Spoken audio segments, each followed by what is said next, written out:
day as the border fighting intensified and spread. However, there seems to be some relief because Cambodia has called for a ceasefire. Remember, Cambodia had also called for United Nations and the United Nations has also earlier called both the nations to de-escalate the situation and to bring an end to the hostilities. And now Cambodia has called for a ceasefire. The two countries exchanged heavy firing along the border.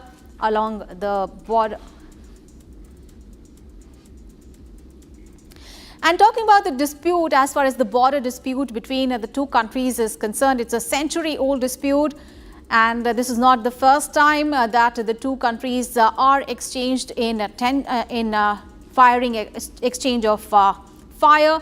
In 1962, ICJ awarded the temple. It is about the Priyaviyar dispute. The ICJ awarded the temple to, and the Thailand then ordered to withdraw.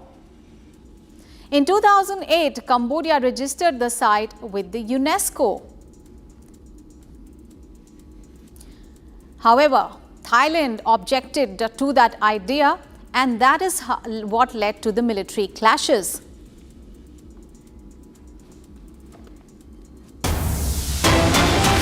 And viewers, we have more breaking news coming in. US Secretary of State Marco Rubio has met with Pakistan Foreign Minister Ishaq Dar to discuss bilateral ties between the United States and Pakistan.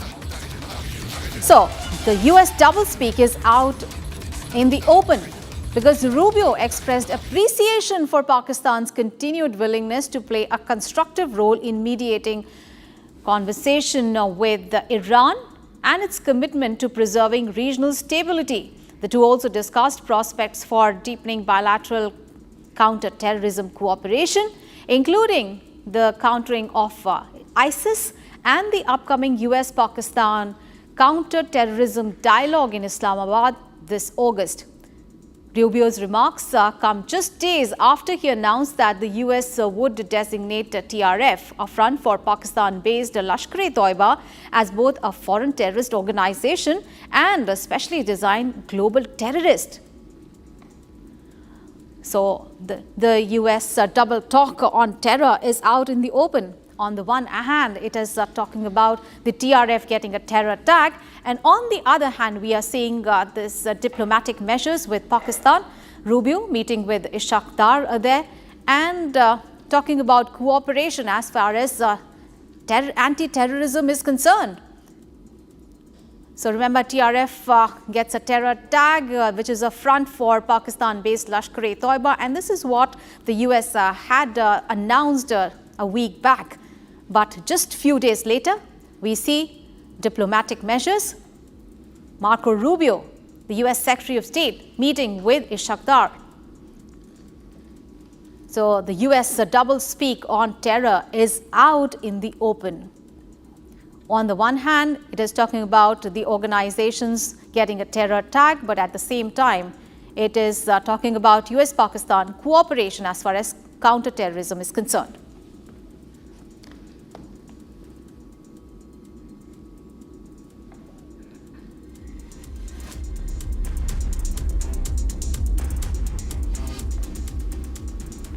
And Prime Minister Narendra Modi is all set to attend the Maldives' 60th Independence Day celebration as the guest of honor. Now, this marks a significant diplomatic gesture symbolizing deepening bilateral ties between the two countries. The two nations also signed several key MOUs on Friday, with Prime Minister Modi announcing that the two countries initiated a negotiation for the launch of FTA, that is the Free Trade Agreement as well. Here is the full story.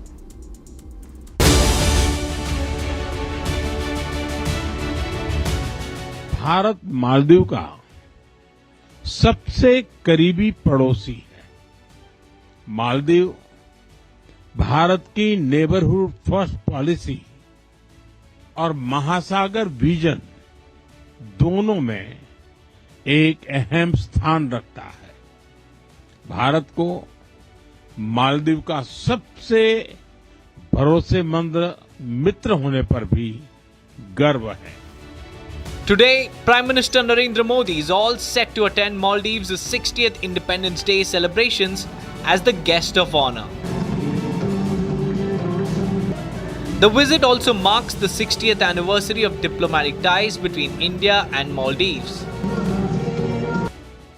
इस साल भारत और मालदीव अपने राजनयिक संबंधों के भी 60 साल मना रहे हैं, परंतु हमारे संबंधों की जड़ें इतिहास से भी पुरानी है और समुद्र जितनी गहरी है।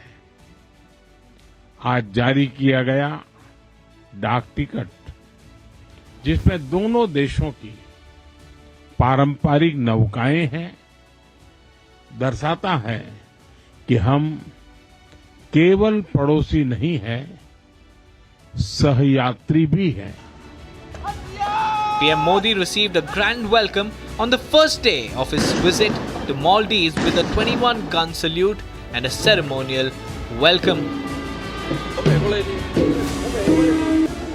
Children danced as PM Modi met with Maldivian ministers and officials at Republic Square. Even as his giant photo was displayed on the Ministry of Defence building in the Maldivian capital Malé, chants of Narendra Modi Zindabad echoed the air as he inaugurated the Doshimaina building, the newly built Maldivian Ministry of Defence in the capital Malé.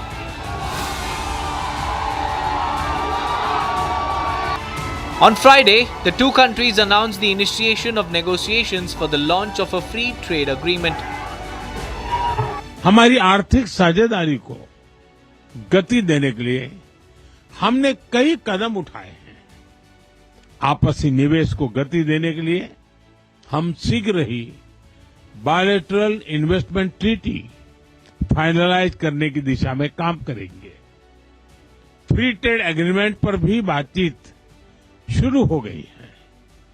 अब हमारा लक्ष्य है from paper work to prosperity. PM Modi also held delegation-level talks with the Maldivian President.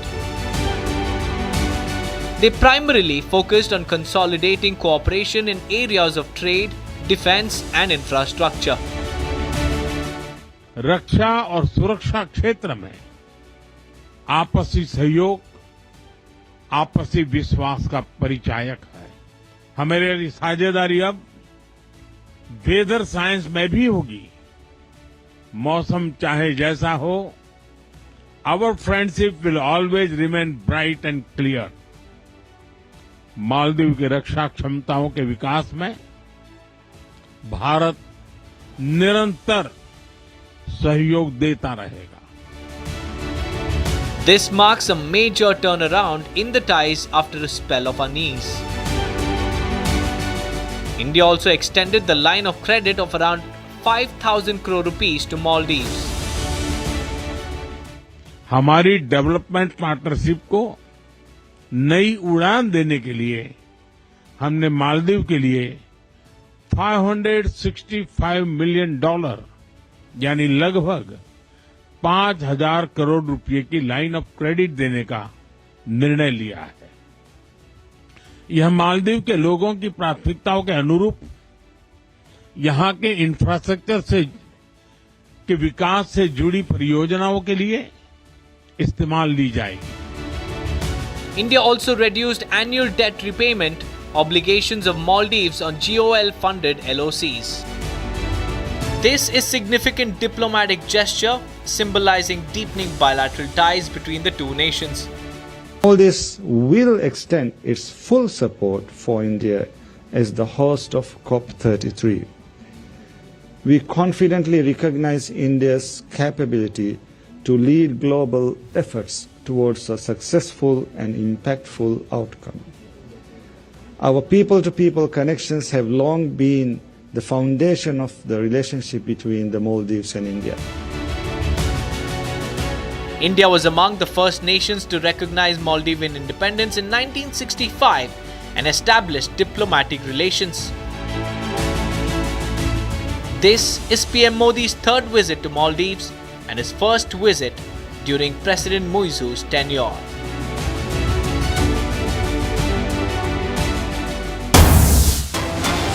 Viewers, we have breaking news coming in. Union Home Minister Amit Shah has told the security Drass to bring back fugitives involved in terror and smuggling activities. So Amit Shah directed the concerned authorities to undertake dedicated measures to bring back the fugitives who are involved in terrorist and smuggling activities. Amit Shah also stressed on enhancing the inter-agency coordination between central and state law enforcement agencies, besides recalibrating the approach towards disrupting domestic nodes of the terror criminal nexus. So Amit Shah there highlighting the security brass to bring back fugitives that are involved in terror and smuggling activities. And this is during the two-day National Security Strategic Conference in the national capital. It will be the day 2 today of that conference, and Amit Shah has spoken there and talked about the importance of bringing back the fugitives who are involved in terror and smuggling activities.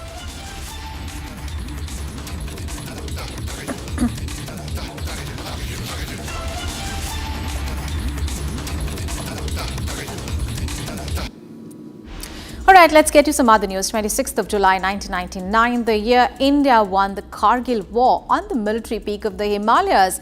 The Indian army recapturing all the strategic heights infiltrated by the Pakistani troops. So Republic now brings you the exclusive ground zero coverage from the peaks where the Battle of Kargil was fought.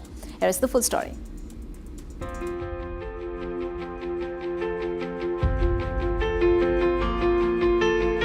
Kargil Vijay Diwas, celebrated on July 26th every year, marks a solemn and proud occasion.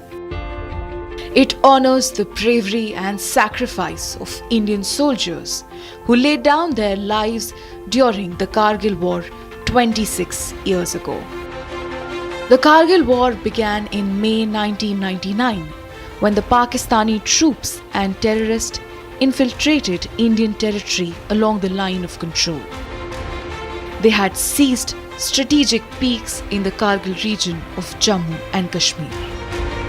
This led to a fierce military conflict between India and Pakistan, leading to weeks of intense combat.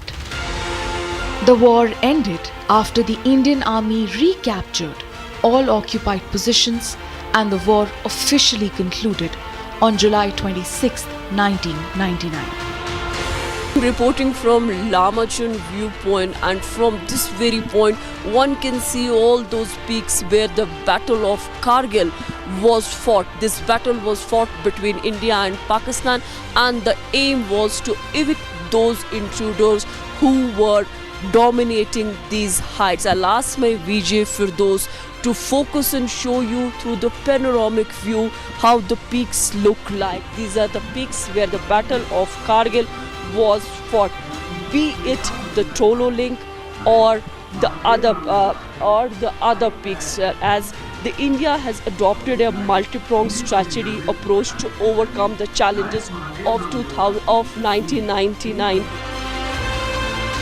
26 years later, India still salutes its brave heroes who fought fearlessly to reclaim all peaks infiltrated by Pakistani troops.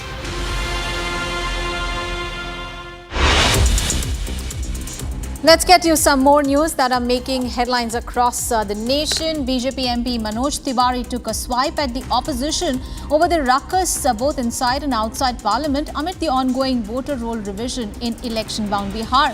He said that the Election Commission of India was working towards weeding out fake voters and ensuring free and fair elections. Dismissing the objections put forward by Samajwadi Party Chief Akhilesh Yadav, the BJP MP advised the former Uttar Pradesh Chief Minister to do his bit in clearing up the voter rolls in the state rather than making political statements against the ongoing exercise.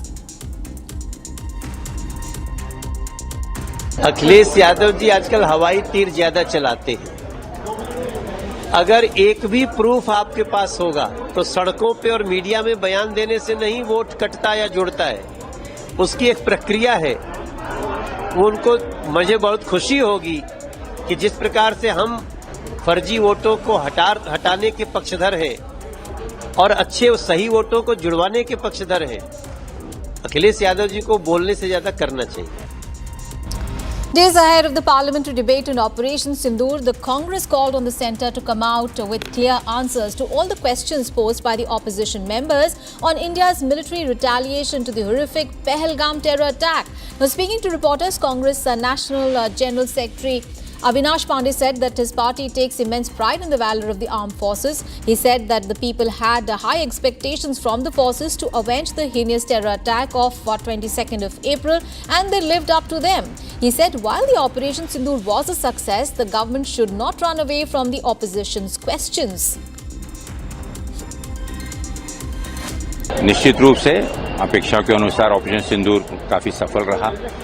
देश की जनता के सामने कुछ प्रश्न हैं जो मुझे लगता है कि इस केंद्र सरकार को, इस देश के माननीय प्रधानमंत्री को उस पर स्पष्टीकरण देना चाहिए, क्योंकि इस प्रकार के ऑपरेशंस बहुत ही देश के गर्वपूर्ण हैं.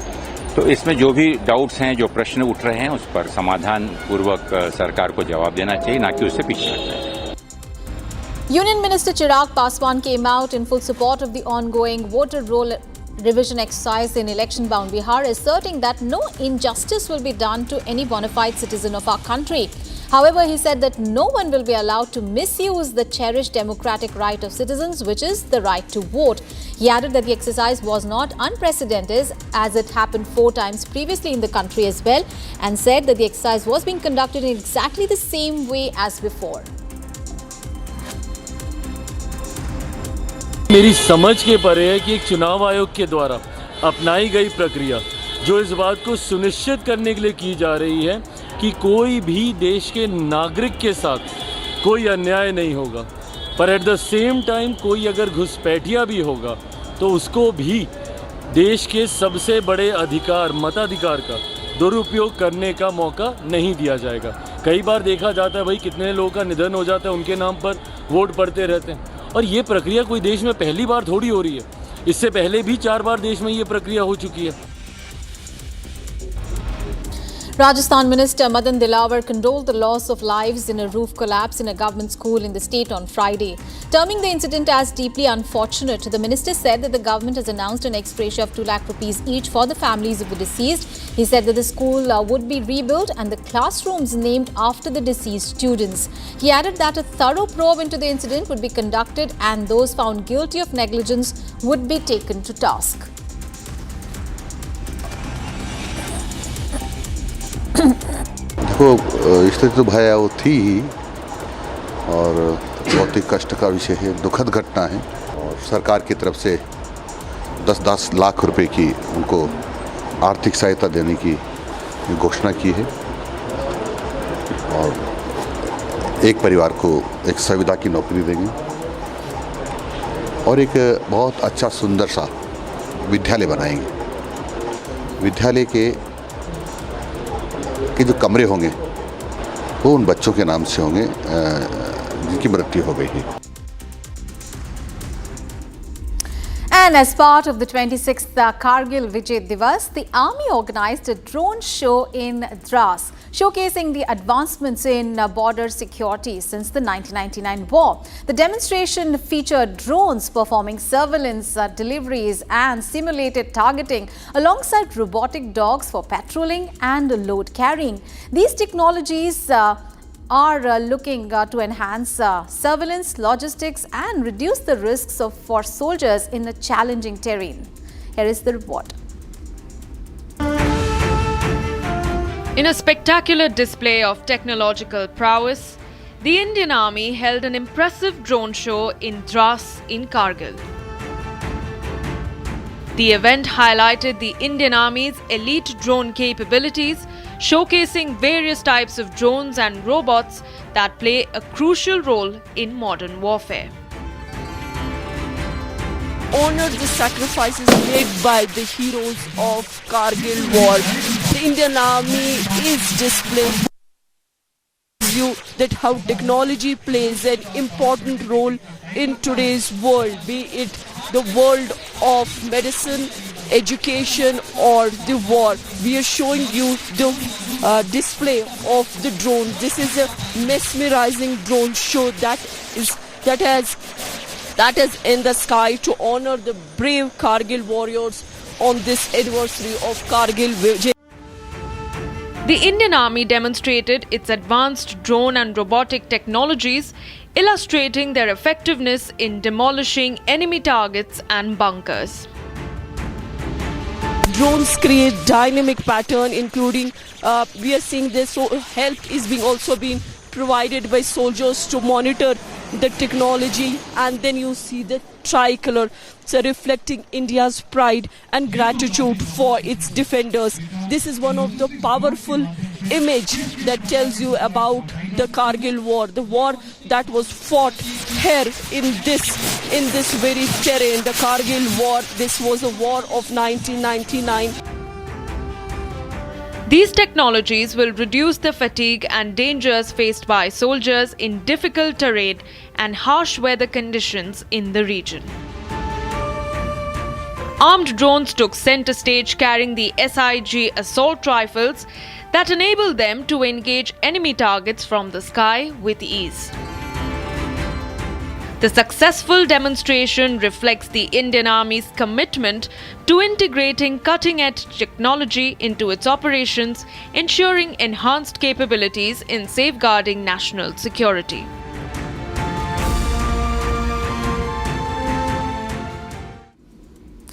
Well, the nation is marking the 26th anniversary of Kargil Vijay Diwas, and we honor the indomitable spirit of India's heroes who sacrificed their lives in the 1999 war.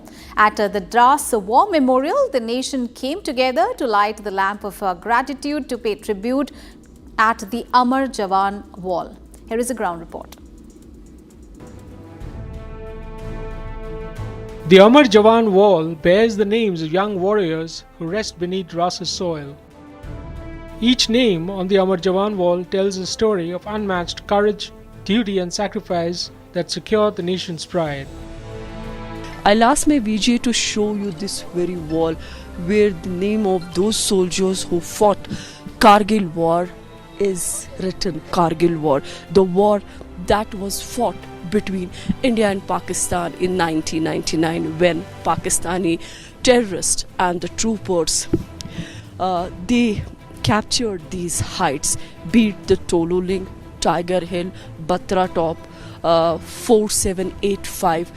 But Indian Army, with their resilience, with their valor, with their commitment towards the nation, they recaptured all.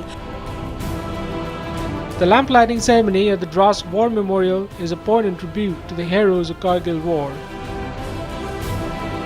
It is a tribute to the fallen soldiers and also to celebrate their victory and their valor.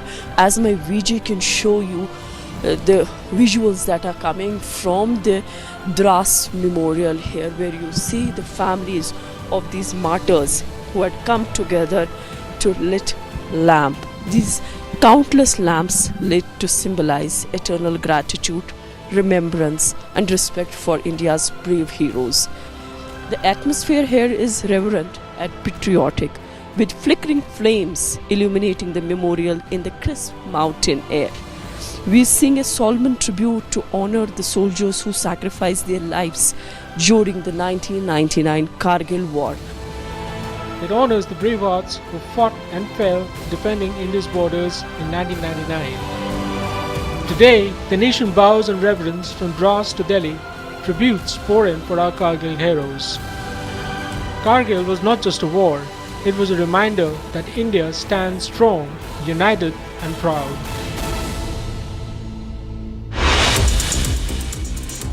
We'll take a very short break, and coming up ahead, Britain and Australia are set to sign a landmark 50-year treaty. Details on what is this all about after a short break.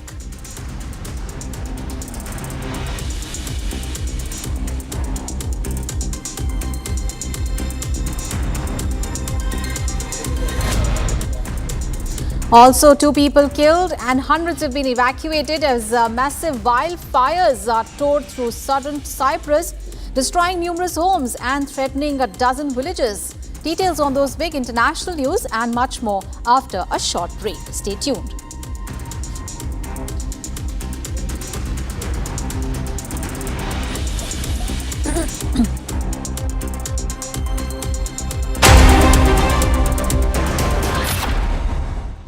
13,000 placements last year.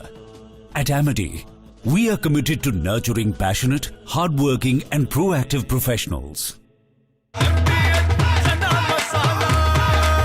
अब छोलिया हो या लोबिया, सफेद चने या काले चने, सब कुछ मजेदार बने।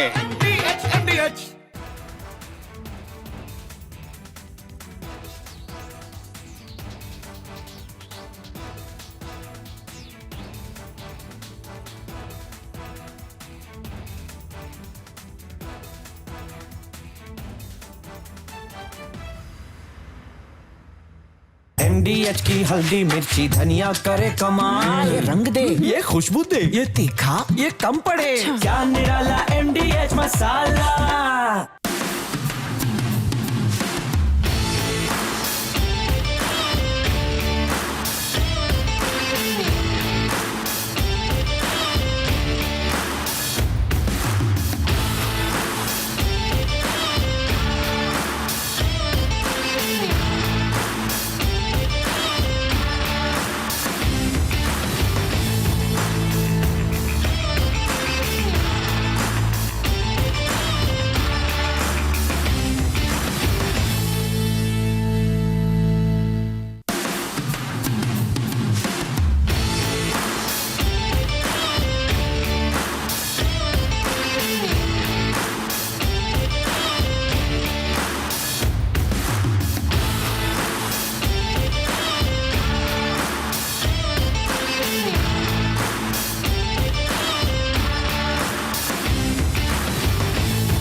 Prime Minister Narendra Modi to attend the Maldives' 60th Independence Day today as the guest of honor.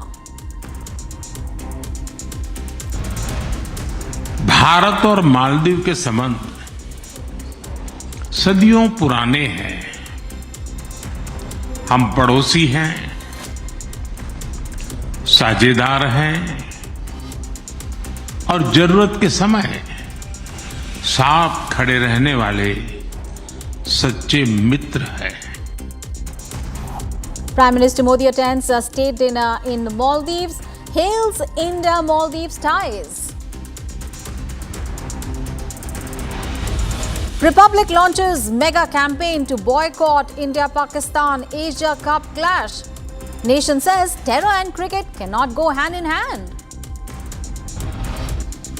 Nation salutes heroes of Kargil. Multiple events planned to commemorate the 26th Kargil Vijay Diwas. And Cambodia calls for immediate ceasefire with Thailand following intensive border fighting.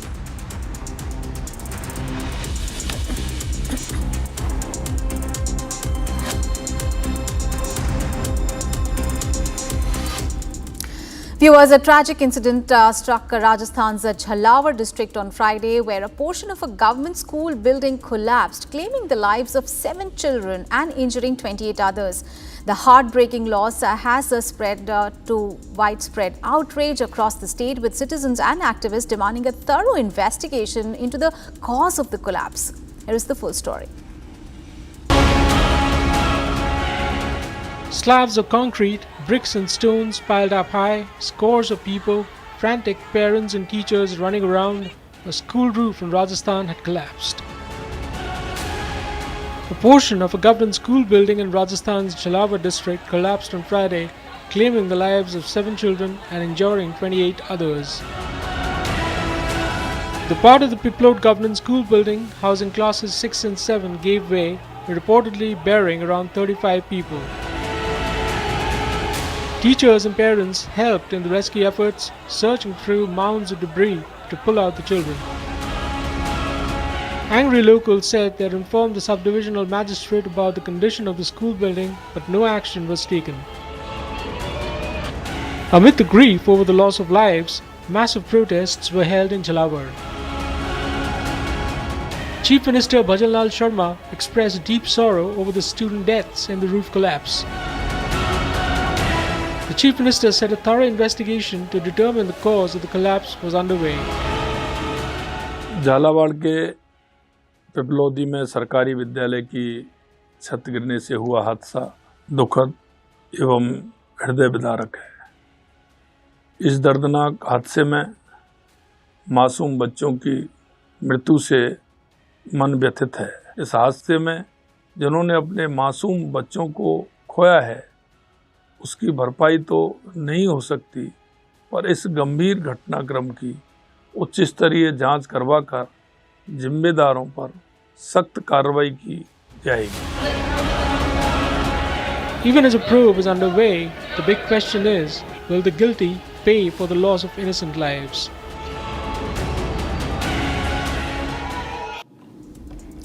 And amid fierce fighting over a long-standing border dispute, Thailand's acting Prime Minister on Friday accused Cambodia of possibly committing a war crime, citing the deaths of civilians in the conflict. He also urged Thai citizens to unite in support of the forces on the front line. Meanwhile, the United Nations also voiced deep concern over the escalating violence and called on both the countries to de-escalate and return to the dialogue. And meanwhile, Cambodia has also called for a ceasefire now. Here's the full report. Thailand's acting Prime Minister Phumtham Vichayachai said Friday that Cambodia may be guilty of war crimes for the deaths of civilians in the ongoing border conflict. He urged all fellow Thai citizens to unite and rally behind the soldiers on the front lines. Vichayachai was speaking as deadly clashes continued for a second day at several points along the country's common border. ช่วงเวลานี้เป็นช่วงเวลาที่คนไทยทุกคนต้องรวมใจเป็นหนึ่งเดียวเพื่อส่งกำลังใจให้ทหารที่ปฏิบัติหน้าที่ทุกคนในการปกป้องอธิปไตยและประชาชนในพื้นที่ให้มีความปลอดภัยผมขอเน้นย้ำว่าเหตุการณ์นี้ไม่ใช่ความขัดแย้งในระดับประชาชนทั้งสองประเทศไม่ใช่การประกาศสงครามแต่เป็นการปะทะกันตามแนวชายแดนเพื่อปกป้องอธิปไตยและตอบโต้ผู้รุกราน At least 13 civilians have been killed in Thailand and one in Cambodia, and dozens have been injured. He said Thai forces had not stood idle but had limited the response to military targets. ทัพไทยได้มีการตอบโต้โดยจำกัดวงเฉพาะเป้าหมายทางการทหารของกัมพูชาบนหลักการปกป้องตนเองตามกฎหมายระหว่างประเทศโดยได้ทำลายฐานที่มั่นทางการทหารของกัมพูชา Both sides blamed the other for starting the fighting, which erupted on Thursday. Apart from the casualties, more than 60,000 people have so far been displaced. Meanwhile, thousands of terrified villagers in Cambodia fled their homes to escape border fighting that erupted Thursday, but not everyone couldn't afford to go.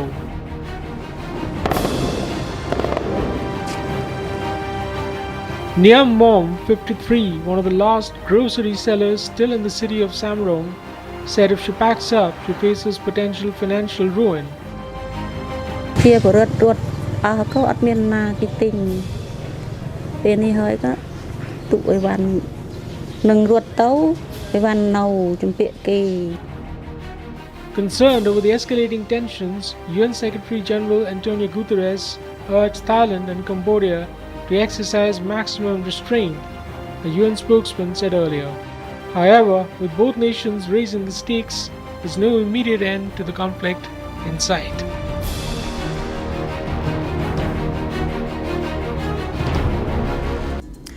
And viewers, in a major strategic development, Britain and Australia are set to sign a landmark 50-year treaty to jointly build nuclear-powered submarines for the Australian Navy under the AUKUS Security Pact. The agreement was announced following high-level talks in Sydney between British ministers John Healey and David Lammy and their Australian counterparts. Here's a report. Britain and Australia have announced a major 50-year treaty to jointly build nuclear-powered submarines for the Australian Navy. The agreement was confirmed during a bilateral meeting in Sydney between British ministers John Healey and David Lammy and Australian ministers Richard Marles and Penny Wong. Australian Defence Minister Richard Marles described the deal as the most significant treaty between the two countries since Australia's federation in 1901. Today, we are on the brink of concluding a treaty between our two countries in respect of AUKUS and Australia acquiring a nuclear-powered submarine capability. This is a bilateral treaty between Australia and the UK, which gives expression to the trilateral treaty that our three countries signed in the United States in Washington DC in August of last year.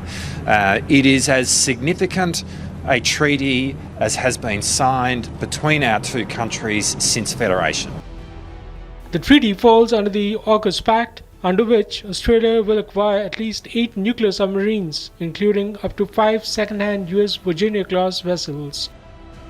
Britain and Australia will also jointly develop a new class of submarines known as SSN AUKUS using US nuclear propulsion technology.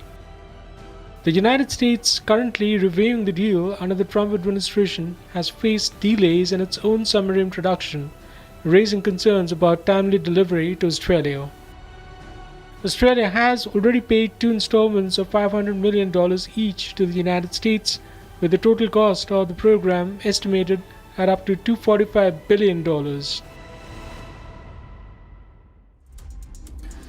News from France now, where the French Jewish groups have strongly condemned President Emmanuel Macron's announcement that France will recognize a Palestinian state by September this year. But this statement has sparked protest and drawn sharp criticism from several communities. Watch this report for more on the story. In a major development, French President Emmanuel Macron on Friday announced that his country will recognize a Palestinian state, with a formal declaration expected at the UN General Assembly in September. The announcement sparked strong opposition from French Jewish institutions, warning it could embolden Hamas and derail the peace process. Following President Macron's announcement, French Jewish groups came to the streets and protested against the move. However, the protesters appeared split on the issue, with some praising the move and others criticizing it as counterproductive. One protester said the move was justified, pointing to the worsening humanitarian crisis in Gaza. I mean, so many people are dying. There has been a mass starvation, and so it's at least a step towards the right direction, and I'm so much hoping that Macron will inspire other leaders to really... While others said it would hamper the peace talks. Nous regrettons l'annonce par le président de la République de la reconnaissance dès le mois de septembre d'un État palestinien, parce que cette reconnaissance n'est sous aucune condition, contrairement à ce que le président avait annoncé il y a quelques mois. Elle n'est pas soumise à la libération des otages, elle n'est pas soumise à la reddition du Hamas. Il nous semble que le préalable, ça doit être la libération des otages, la reddition du Hamas, pour pouvoir ensuite avancer vers un processus de paix nécessaire. With Macron's announcement, France became the biggest Western nation to recognize Palestine, joining over 140 countries worldwide. Macron has always been the vocal critic of alleged Israeli belligerence in Gaza, often criticizing Prime Minister Benjamin Netanyahu. Meanwhile, the Palestinian Authority welcomed the move, lauding Macron. Israel's government and US officials condemned the move, calling it premature and harmful to peace efforts.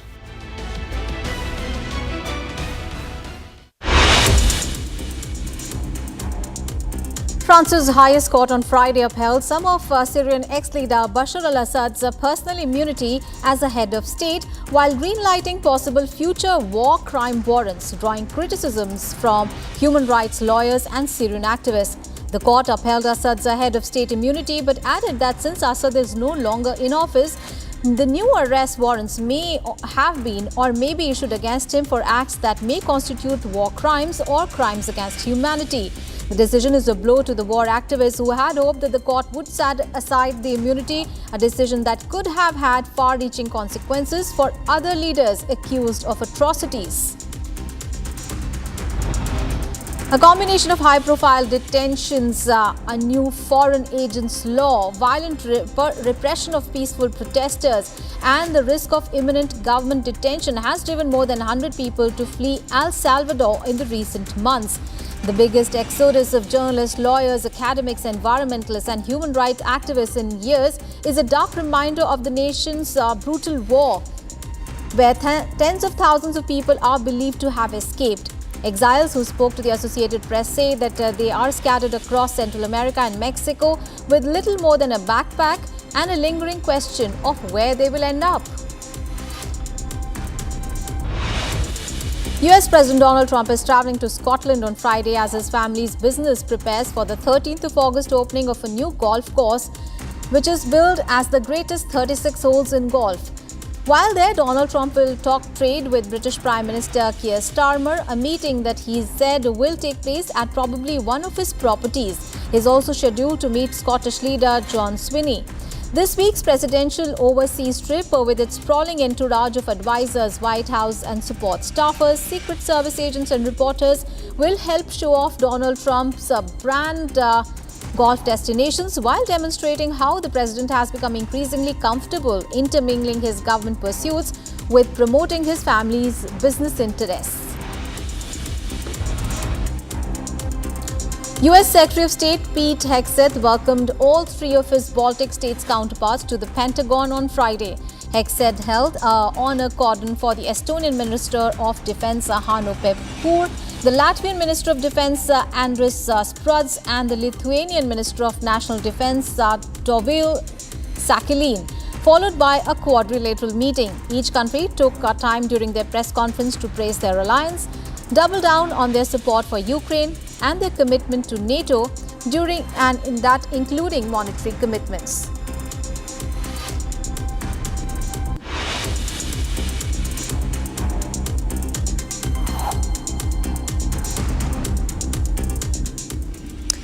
All right, let's get you some more news. 2 people have been killed and hundreds have been evacuated as massive wildfire rages through southern Cyprus, destroying homes and threatening over a dozen villages. Now, more than 200 firefighters are on the ground battling the blaze.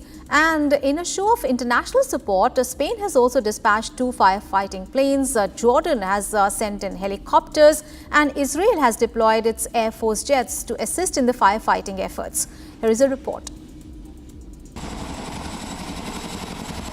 A devastating wildfire in southern Cyprus killed 2 people while prompting hundreds more to flee. The fire ravaged approximately 100 square kilometers of territory in a wine-producing region north of the city of Limassol. The blaze erupted on Wednesday and continued raging across multiple fronts, endangering more than 2 villages. Ο χωριός του Καντού, κομμένοι δρόμοι, δεν μ' αφήνει να στρωμένα να μπω σπίτι μου. Και έκανα πόλεμο για να έρθω στο σπίτι μου. Μπαίνω στο σπίτι μου και βλέπω απέναντι το βουνό ούλο, ελαμπάδιαζε ούλος ο κάμπος. Και τηλεφωνήσαμε, εγώ τηλεφώνησα στην περιβαστική. Authorities discovered 2 vehicles in a charred state, trapped by the rapidly advancing inferno. At least 10 others suffered injuries, with 2 in serious condition. Στράφηκε ο κόσμος, το σύνολο ούλο καταστράφηκε. Δεν ξέρω να μπει κάθε χρόνο. Και εγώ τώρα ήρθα πάνω σήμερα, έφερα λίγα νερά, να δώσω του κόσμου να... More than 250 firefighters were combating the inferno with assistance from 13 aircraft. Spain, meanwhile, dispatched 2 firefighting planes, while Jordan sent helicopters. Israel also sent its Air Force jets to Cyprus to assist in fighting the wildfires. Officials have not been able to determine the cause of the fire, but stressed that unpredictable, gusty winds significantly contributed to its spread.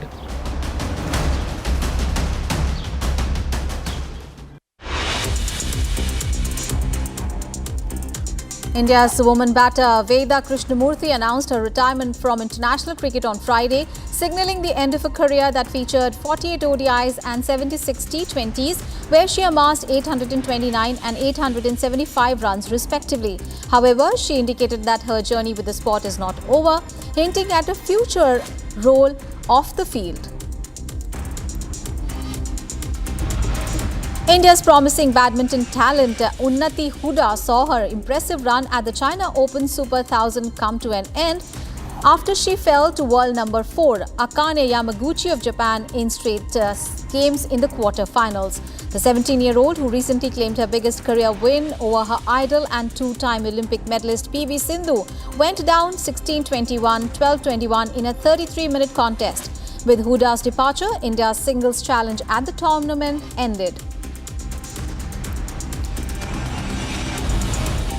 India's top singles tennis player Sumit Nagal has been named in the Davis Cup squad, marking his return after 2-year hiatus. Joining him is India's leading doubles specialist Yuki Bhamri, who makes his comeback after missing the last 2 ties. The AITA selection panel finalized an 8-member squad for the upcoming World Cup 1 first-round clash against Switzerland. The tie will be held indoors in BL from 12th of September. Nagal last featured in the competition during India's 4-1 home victory over Morocco in Lucknow in September 2023, where he won both his singles matches. Barcelona will go ahead with its pre-season friendly in Japan against Vissel Kobe, reversing an earlier cancellation following a contractual dispute with the event promoter. The Spanish champions announced that all issues which had led to the initial withdrawal were now resolved just 2 days prior.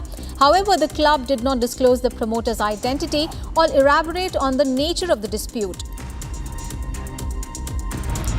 Joe Root has climbed to 3rd place on the all-time test run scorers list, overtaking legends Rahul Dravid and Jacques Kallis. Entering the 4th test in Manchester with 13,259 runs, Joe Root required just 31 runs more to surpass the iconic duo, a milestone that he reached on day 3 of the match while partnering with Oli Pope during England's dominant start.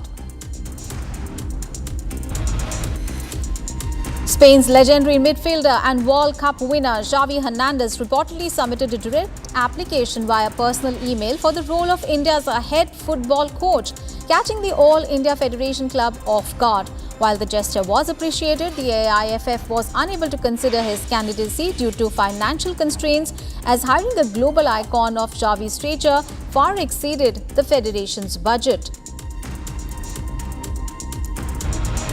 Abhishek Nair, former assistant coach of the Indian men's team, has been appointed head coach of the UP Warriors ahead of the Women's Premier League Season 4. His appointment follows the departure of John Lewis, who led the franchise for the first 3 editions. This marks Nair's second stint with the Warriors, having previously contributed to the off-season training camps in Bengaluru after the inaugural season.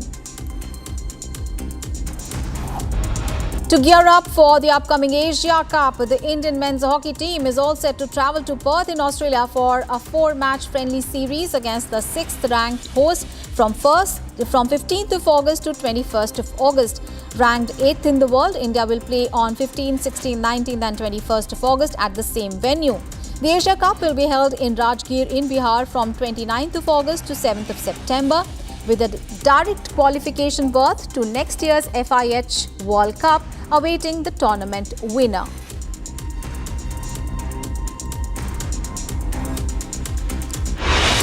Viewers, we are taking a very short break, and coming up ahead, the big story. Prime Minister Narendra Modi is going to attend the Maldives Independence Day today as the guest of honor.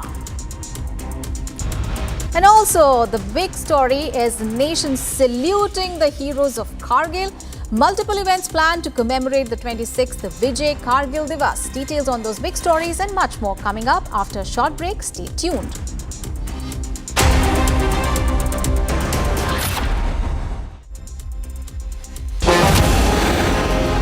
इतनी risk लेने की क्या जरूरत है? Why don't you play safe, Anupam Kher?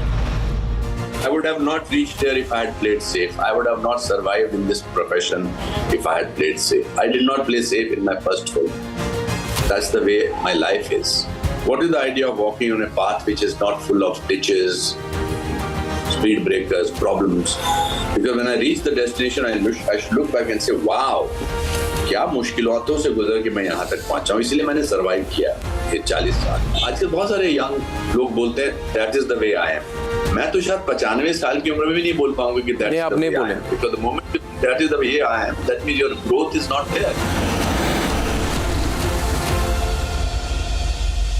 दादी के हाथों का जादू और खुशबू से महकता घर, माँ की मुस्कुराहट और खाने की सुगंध। MDH गरम मसाला, क्योंकि हर रिश्ता है स्वाद से जुड़ा।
Republic Jack Pollywall studio. Stay tuned for all the breaking news and updates. I'm Akanksha Khajuria. Let's get started.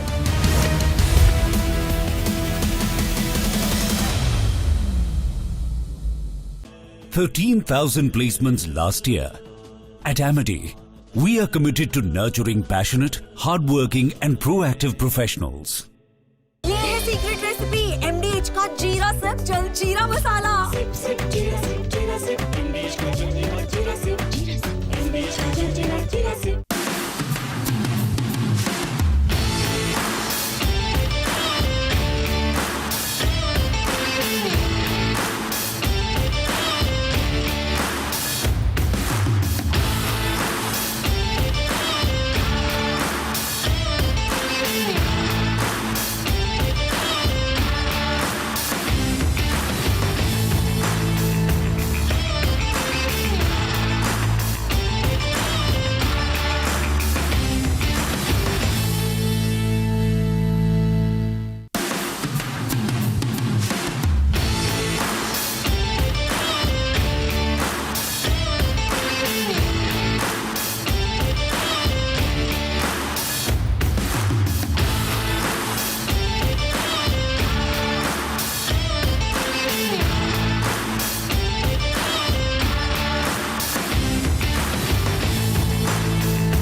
इसको घर पे लगाओगे तो शादी का तो पता नहीं, पर घर पक्का नहीं टूटेगा। रुंगटा नहीं तो घर स्ट्रॉन्ग नहीं। रुंगटा स्टील TMT बार एकदम सॉलिड। पहाड़ों में एक हाइकिंग स्टिक भी बन सकती है। आधे बाउल दही में 4 चम्मच MDH चटनी पुदीना मसाला डाला, स्टर करो, पुदीना चटनी तैयार। MDH चटनी पुदीना मसाला।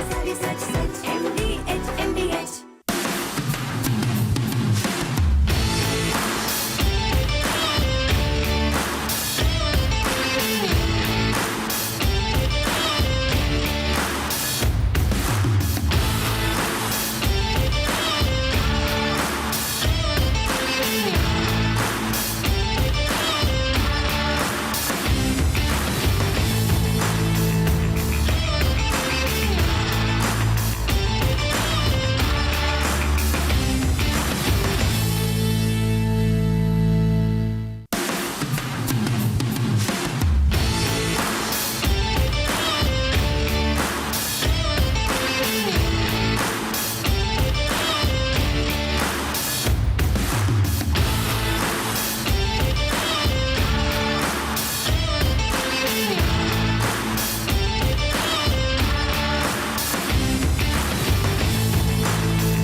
from Asia's largest news headquarters, setting the agenda for Bharat.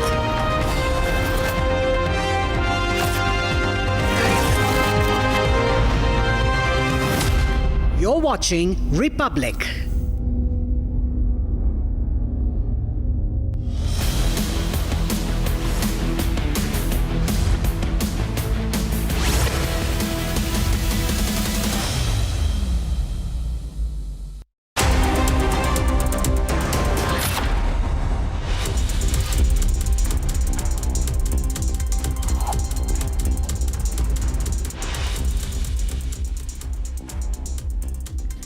Good morning, hello and welcome viewers. You are watching Republic TV. We have lots lined up for you. First up, it is going to be Prime Minister Narendra Modi attending the Maldives Independence Day, and also we are tracking the 26 years of Kargil Vijay Diwas. Stay tuned as we now get you started with the top headlines of this hour.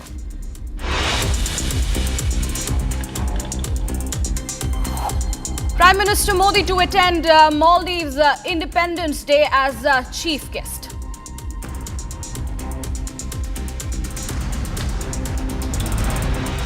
Bharat और मालदीव के संबंध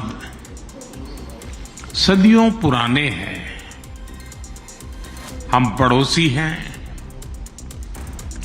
साझेदार हैं और जरूरत के समय साथ खड़े रहने वाले सच्चे मित्र हैं। Prime Minister attends the state dinner in Maldives, hails the India-Maldives relationship.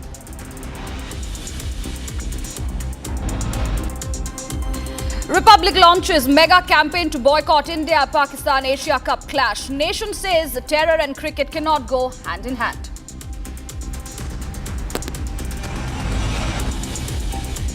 Asian salutes heroes of Kargil. Multiple events planned to commemorate the 26th Kargil Vijay Diwas. Cambodia calls for immediate ceasefire with Thailand following intensified border fighting.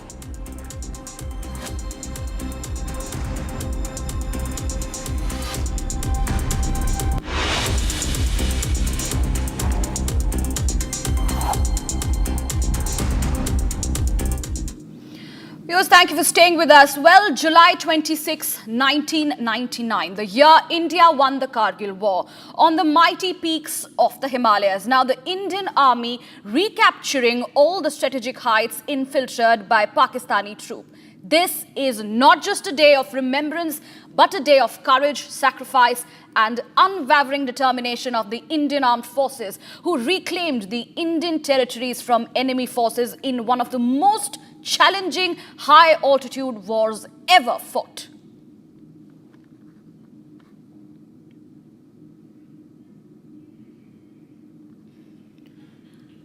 Also coming in at this point in time, the visuals that we are showing to you, and we will be keeping a very, very close eye on all the developments because it is the 26 years of the Kargil war, and it is about the heroes who we continue to honor and celebrate. In fact, there are several events lined up for the day, and it is indeed an important day where India salutes the Kargil heroes. And very importantly, 26th is the date, as well as it is the 26th year of the 1999 war and the supreme sacrifices made by the brave hearts. The ceremony will be headlined by a marching contingent in colorful military attire, will be preceded by a host of events including cultural performances and rendition of patriotic songs. Now, what we also understand, the ceremony will mark the culmination of the 2 days of commemorative events in honor of the Kargil heroes. Vande Vande Vande Vande Vande Bharat Mata Ki Bharat Mata Ki Vande Vande Vande Bharat Mata Ki Jai Vande Mataram Ki वंदे वंदे वंदे वंदे वंदे भारत माता की। Well, my colleague Zeenat is joining us live from Drass, and we would want to understand. Zeenat, very good morning. It is indeed an important day today. Help us understand all the events that are lined up, because India is going to be saluting the heroes, and it is, of course, the 26th year of the Kargil War. No doubt it's the 26th year of the Kargil War, the war that was fought between India and Pakistan, and the war was fought in these very hills where from I'm reporting. Sectors that were affected during this war were the Kargil, Drass, Malé, Khaskar and Mashko Valley, where the Pakistani intruders, the Pakistani troopers and the terrorists captured these heights, because they are the heights that were left vacant by the Indian Army during the winters, because when you see in winters the temperature goes sub-zero, the winters becomes more difficult, and taking an advantage of the vacant posts, Pakistani troopers captured. But when the nomad gave an information about the movement, the Tashi Lambial, to the Indian armed forces, immediately the recce's were conducted and the forces were deployed. This all started in the month of May, and it continued till June. It was a almost 60-day war. And today, the government, India, as well as the locals, the citizens, the people of the country are paying rich tributes to the soldiers, the fallen soldiers who are lying beneath this soil. My video for those is showing you the preparations that are taking place, because in some time from now, we'll be seeing the wreath ceremony. Then the helicopters will also shower petals over this war memorial, which is one of the way to salute the bravery of the fallen soldiers, and also to those who have been the part of the war. We expect that the Chief of Army Staff will also give the briefing about the happenings in the country. We are expecting that the Minister of the MOS Defense will also be here in some time from now. In fact, the Drass Memorial, you see it's been decked up. You see a lot of these tricolors have been placed here. The people, many of them are coming to take the selfie, even with the war heroes. The statues that you see around, they are the ones who have played a pivotal part in this war of 99. Be it the Captain Vikram Batra, Yogendra Yadav, and all other people who have been the part of this war. There is a display of the weapons. These are the weapons that were used by the Indian Army, one of the biggest weapons, and that entirely changed the table, that turned the war into India's favor, was the Bofors gun. So all these arms, the ammunitions and also the weapons that were used, some of it have also been put on display here. But obviously the Drass Memorial, the Drass sector, the Kargil, Batalik, all these sectors are telling you about the stories. Many such untold stories are there that talks about that how the situation was, the war scenes is described. Also it tells about that how the people's life got disrupted because of the war situation. The agriculture is one of the important sectors of the Drass, but that during the war period itself that got disrupted. But then we have been seeing also the contributions that had come from the Ladakh Scouts guides, because they're the ones who have been familiar with these terrains, because these are such difficult tracks and the terrains. But Ladakh Scouts obviously played a pivotal part with the Indian Army. Even the locals played a role in the form of porters, to helping them to transport the weapons, the food supplies and other things, because in every day there would be hundreds of these kolas would come in the Drass sector. The heavy weapons that was used also by the Pakistan Army against the Indian troops, because Pakistan Army was having an advantage being in the heights, and where from they would see the movement of the Indian Army, the convoy movement that would be that they would see, and accordingly the Indian Army would come under fire.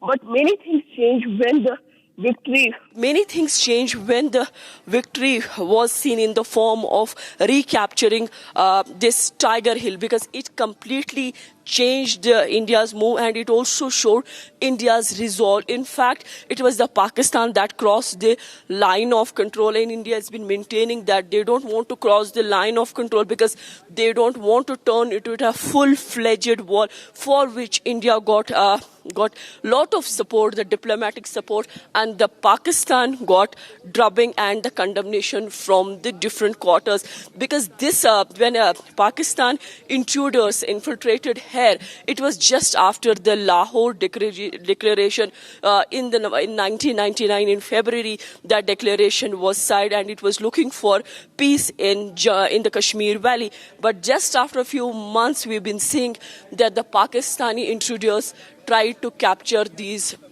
heights, but Indian Army, the armed forces, and also the Air Force played a role when they also launched the Operation Safed Sagar. So armed forces, be it the Indian Army, Indian Air Force, played a pivotal role in this Kargil war. If you remember the heroes like Vikram Batra, who gave the declaration, Dil Mange More. This was at the finger 4785. Then similarly, Yogendra Yadav or Manoj Pandya, they are the heroes who were continuously coming under the fire when they were stepping up on these cliffs, and they were under the fire. But they also showed that they are the symbol of the sacrifice, they are the symbol of valor.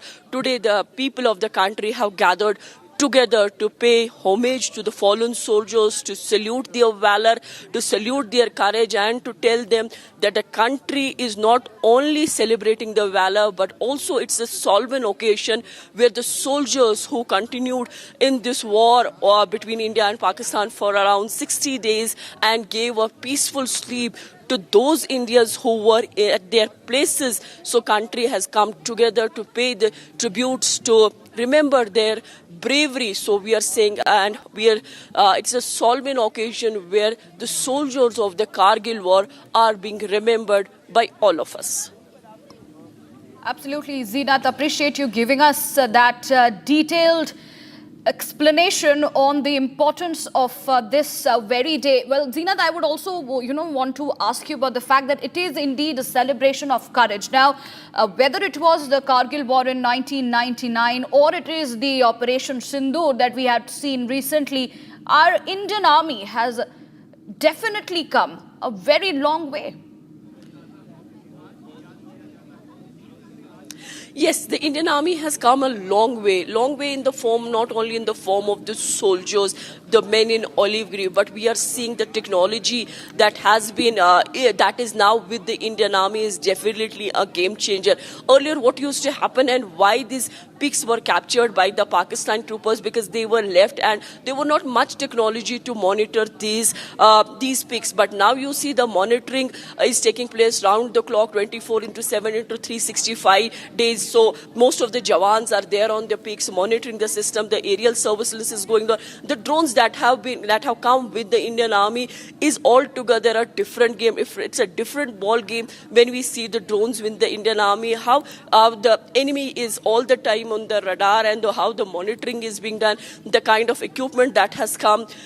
Then we see also the initiative that was launched by the Prime Minister in like Made in India. The infrastructure that has come in with the Indian Army tells you that how the things have changed, and it's also that the presence is also, the number has increased to a huge way, and the belts where it was difficult for the troopers to reach, in particularly in the winter time when Drass, which is it is the desert, the coldest planet on the earth and the coldest place on the earth, I beg your pardon. So there you see that the Jawans are doing their they have been deployed, they're doing their duties. Well, Zeenat, appreciate you giving us all the details at this moment. We will be coming back to you through the course of the day. Now, the army will hold its customary beating the retreat ceremony in Kargil today to commemorate the 26 years of 1999 war and the supreme sacrifice by the Bravehearts. Well, the ceremony, to be headlined by marching contingent in colourful military attire, will be preceded by a host of events including cultural performances and the rendition of patriotic songs. Well, the ceremony will also mark the culmination of the 2 days of commemorative events in honour of the Kargil heroes. Here's a report.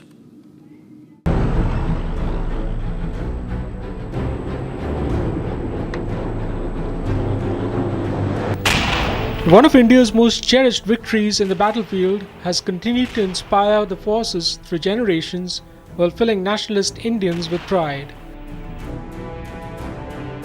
The Battle of Kargil was won through sheer grit and indomitable courage in the face of adversity and grave challenges, not just in the form of the enemy, but also the terrain.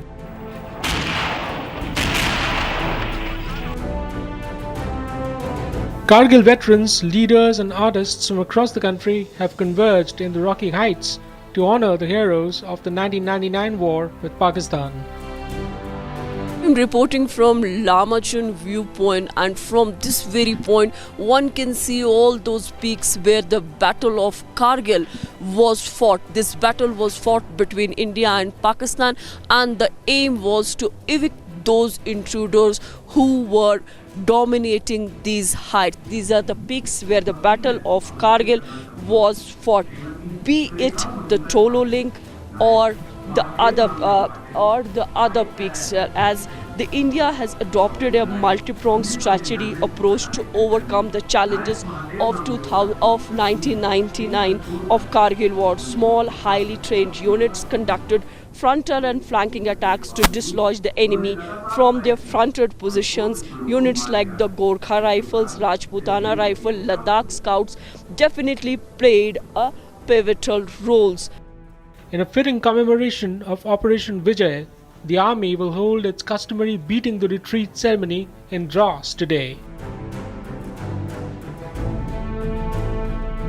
The ceremony, to be headlined by a military contingent in bright colours, marching to the beats of a brass band, will mark the culmination of events to commemorate 20 years of the Kargil victory. Lighting of lamp ceremony has just begun. It is a tribute to the fallen soldiers and also to celebrate their victory and their valor. As my VJ can show you the visuals that are coming from the Drass memorial here, where you see the families of these martyrs who had come together to lit lamp. These countless lamps lit to symbolize eternal gratitude, remembrance and respect for India's brave heroes. The atmosphere here is reverent and patriotic. The ceremony, to be followed by a rendition of the national anthem, will formally close the 2-day commemorative events to honor the Kargil heroes. Speaking exclusively to the public ahead of the ceremony, a veteran of the 99 war jogged back memories from the battlefront. Tiranga has been here, installed here, and the flag hoisting has taken place. I think there was no better time to do this.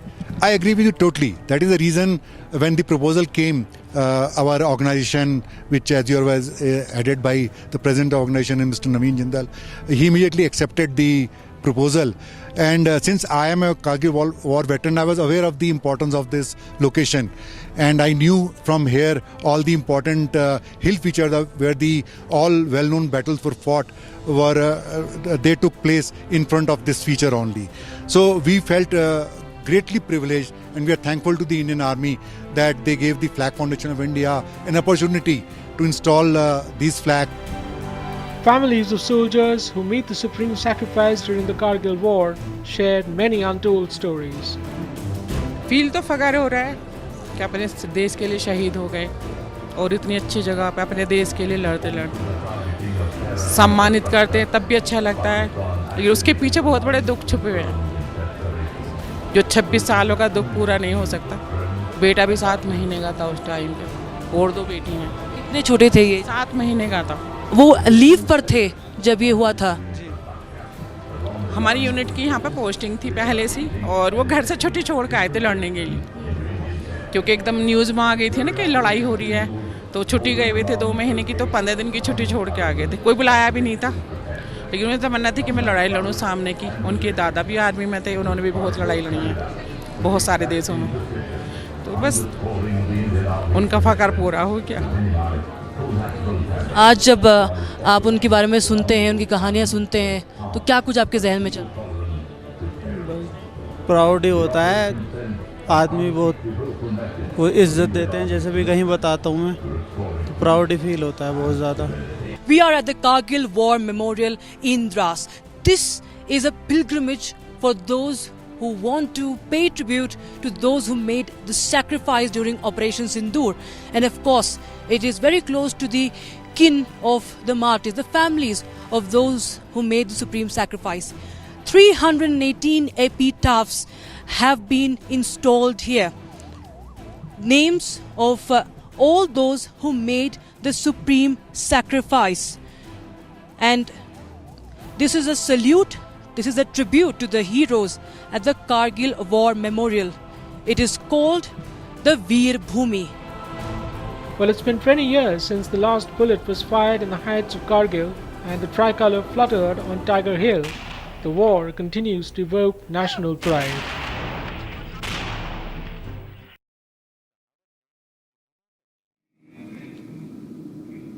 Viewers, we are getting these live reactions coming in from Drass. Let's take a look.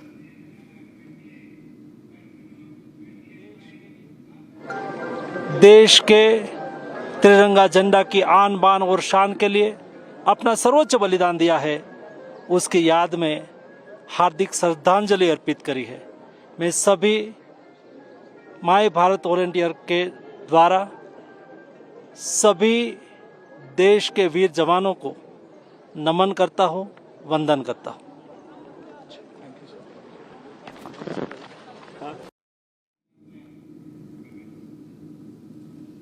Well, that was, of course, the Union Minister Mansukh Mandavia, who had announced Kargil Vijay Diwas Padyatra in Drass to honour the war heroes, and that is him giving that particular reaction as India goes ahead to salute the Kargil heroes on the 26th Kargil Vijay Diwas. Big day today, as the Union Minister Mansukh Mandavia, who we just heard, is also in Drass, holding a Vijay Diwas Padyatra. Well, today the nation marks 26th anniversary of the Kargil Vijay Diwas. We honour the indomitable spirit of India's heroes who sacrificed their lives in the 1999 war. At the Drass War Memorial, the nation came together to light the lamp of gratitude and pay tribute at the Amar Jawan Wall. Here's the ground report. The Amar Jawan Wall bears the names of young warriors who rest beneath Drass's soil. Each name on the Amar Jawan Wall tells a story of unmatched courage, duty and sacrifice that secured the nation's pride. I'll ask my VJ to show you this very wall where the name of those soldiers who fought Kargil War is written. Kargil War, the war that was fought between India and Pakistan in 1999, when Pakistani terrorists and the troopers they captured these heights, be it the Toluling, Tiger Hill, Batra Top, 4785. But Indian Army, with their resilience, with their valor, with their commitment towards the nation, they recaptured all. The lamp lighting ceremony at the Drass War Memorial is a poignant tribute to the heroes of Kargil War. It is a tribute to the fallen soldiers and also to celebrate their victory and their valor. As my VJ can show you the visuals that are coming from the Drass Memorial here, where you see the families of these martyrs who had come together to lit lamp. These countless lamps lit to symbolize eternal gratitude, remembrance and respect for India's brave heroes. The atmosphere here is reverent and patriotic, with flickering flames illuminating the memorial in the crisp mountain air. We sing a solemn tribute to honor the soldiers who sacrificed their lives during the 1999 Kargil War. It honors the brave hearts who fought and fell defending India's borders in 1999.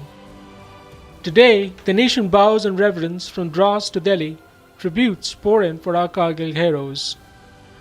Kargil was not just a war, it was a reminder that India stands strong, united and proud. Now on the Kargil Vijay Diwas, the Indian Air Force pays a heartfelt tribute to the valiant warriors of the Kargil War. Take a look.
Bharat 1 Minute brought to you by Canara Bank.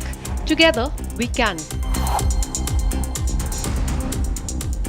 The national capital hosted an exhibition and a panel discussion on the riots and targeted attacks on Hindus in Bengal's Murshidabad on Friday.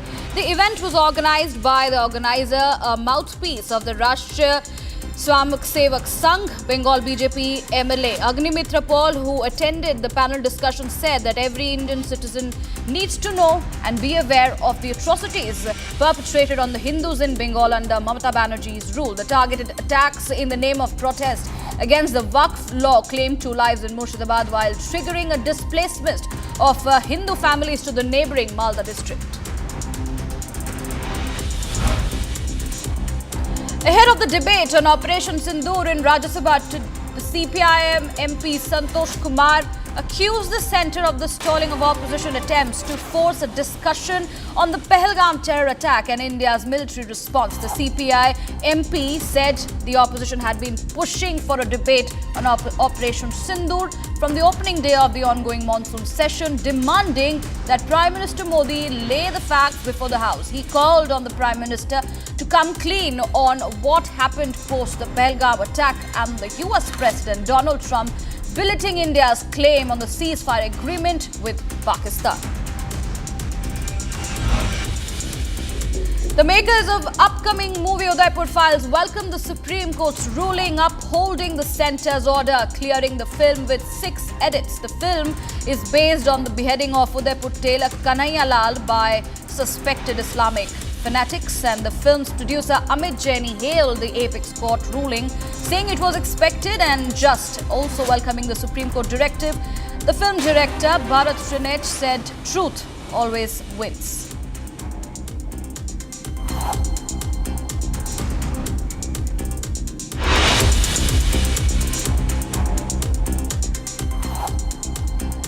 On the other side, viewers, we will be coming right back after this short break, but we will be continuing to track that nation saluting heroes of Kargil, multiple events planned to commemorate 26 Kargil Vijay Diwas. And also Prime Minister Modi to attend the Maldives Independence Day as the chief guest. Stay tuned, we will be right back after this short commercial break.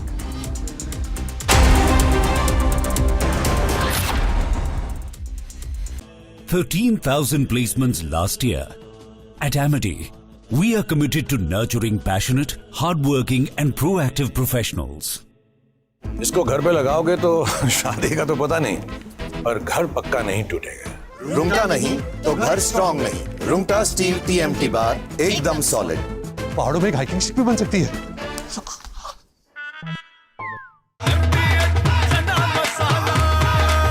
अब छोलिया हो या लोबिया, सफेद चने या काले चने, सब कुछ मजेदार बने।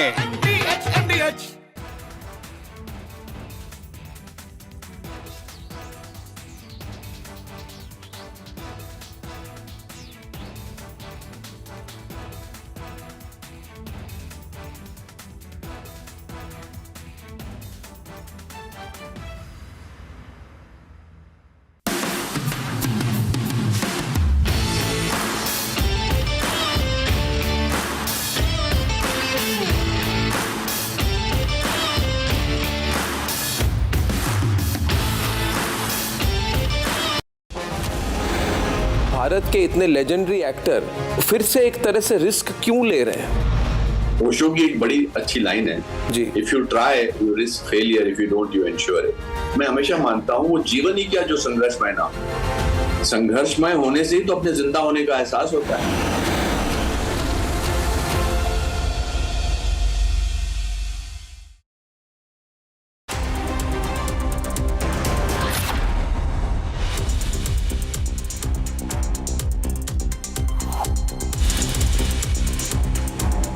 Prime Minister Narendra Modi to attend the 60th Independence Day of the Maldives as the chief guest today.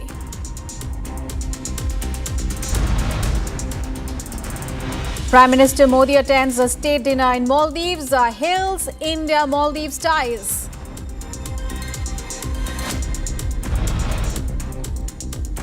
Prime Minister to lay foundation stone, inaugurate and dedicate to the nation various development projects worth over 4,800 crore rupees in Tamil Nadu's Trichy. Nation salutes heroes of Kargil. Multiple events planned to commemorate the 26th Kargil Vijay Diwas today.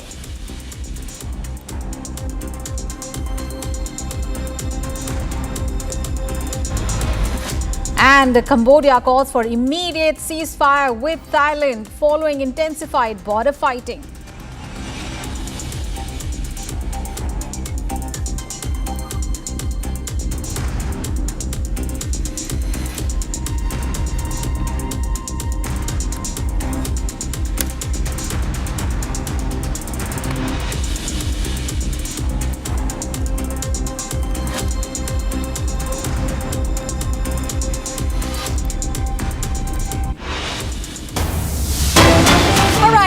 We have big breaking news coming in. Prime Minister Narendra Modi on Kargil Vijay Diwas.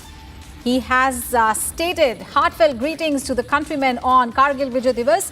This occasion reminds us of the unparalleled courage and valor of those brave sons of Mother India who dedicated their lives to protect the nation's pride. Their passion to sacrifice everything for the motherland will continue to inspire every generation. Jai Hind. So, 26th of July, India is commemorating the Kargil Vijay Diwas, honouring the 1999 Kargil war triumph. And this day remembers the extraordinary bravery and sacrifice of our soldiers who fought at high altitudes to repel the intruders from Pakistan. And there are celebrations going on nationwide, particularly at the Drass War Memorial. And the entire nation is paying homage to those who secured the victory in challenging conditions, many who lost their lives. And Prime Minister Narendra Modi has also wished the people on the Kargil Vijay Diwas. He said, heartfelt greetings to the countrymen on Kargil Vijay Diwas. And this occasion reminds us of the unparalleled courage and valor of those brave sons of Mother India who dedicated their lives to protect the nation's pride. He further said their passion to sacrifice everything for the motherland will continue to inspire every generation. Jai Hind. Those words from the Prime Minister as Kargil Vijay Diwas is celebrated today on 26th of July.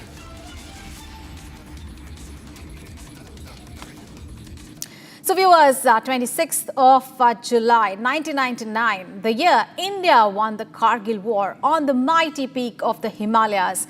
The Indian army recapturing all the strategic heights that were infiltrated by the Pakistani troops.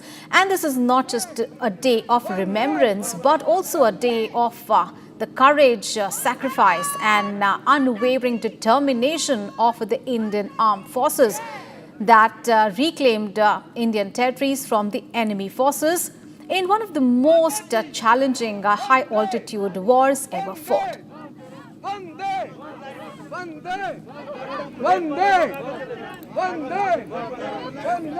All right, let's listen in to Union Minister Mansukh Mandavia.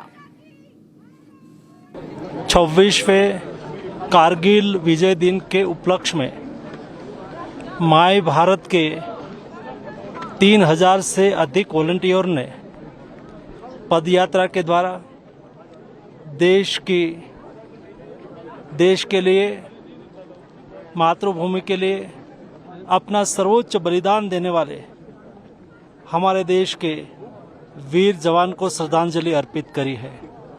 मुझे खुशी है कि देश के युवा विकसित भारत बनाने के लिए अपना दायित्व अदा करने के लिए और शहीदों के प्रति अपना समर्पण भाव व्यक्त करने के लिए ऐसी पदयात्राओं के द्वारा अपना कर्तव्य का निर्वहन कर रहे हैं।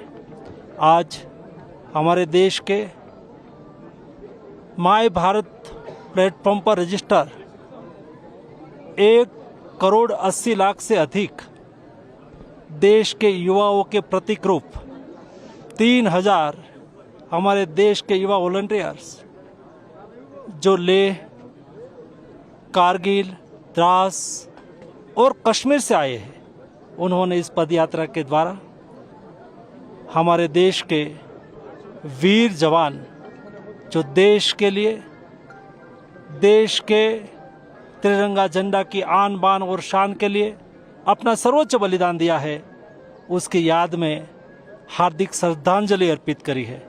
मैं सभी माय भारत वॉलंटियर के द्वारा सभी देश के वीर जवानों को नमन करता हूँ, वंदन करता हूँ। All right, those visuals are there from Kargil as the nation commemorates the 26th anniversary of the Vijay Kargil Diwas. And Kargil Diwas Padyatra will also be held in Drass on today to commemorate 26 years of India's victory. And those visuals are from the Padyatra that is being held in Drass to commemorate 26 years of India's victory over enemy.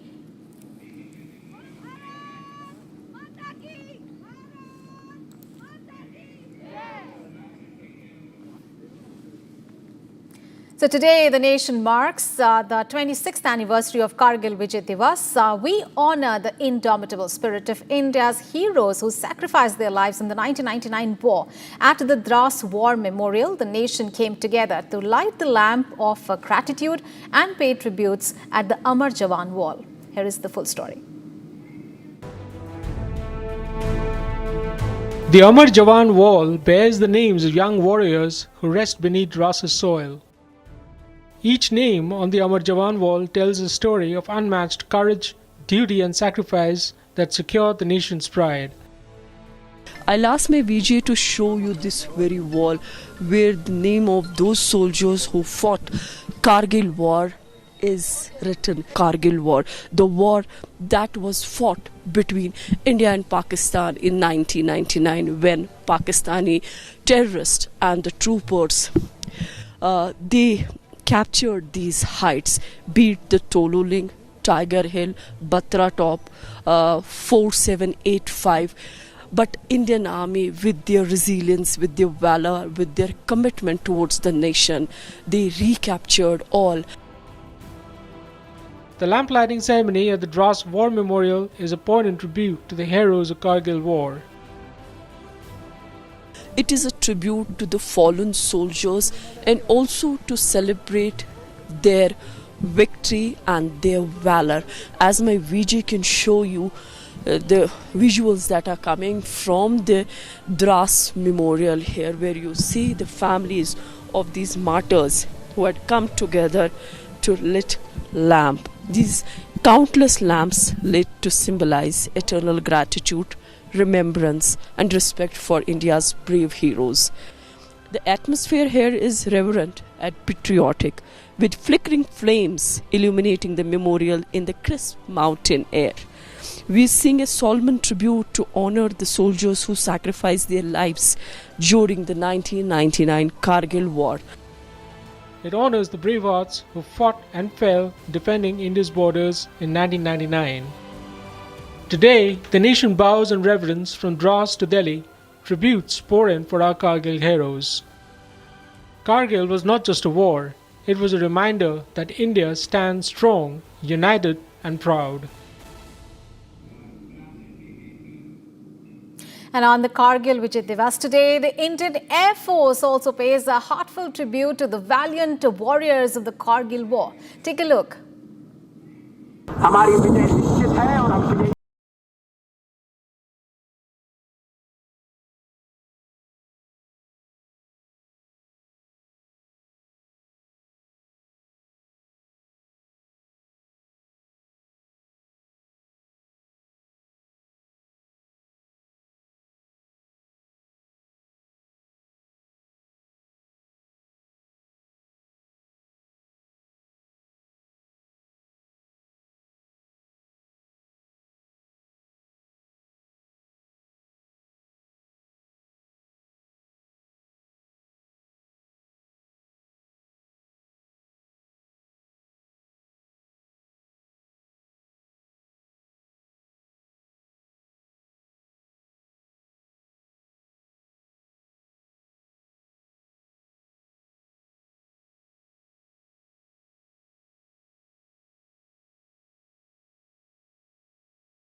All right, our colleague Rakshita is now joining us from the Kargil War Memorial in Drass. Very good morning, Rakshita. Thank you so much for joining us here. Rakshita, we saw the lamp lighting yesterday where the families of the soldier and in fact the entire nation really almost came together and paid tributes to the fallen soldiers yesterday evening. What is happening at the memorial right now? A very good morning to you and all our viewers. And of course, this is a very special moment for each and every Indian.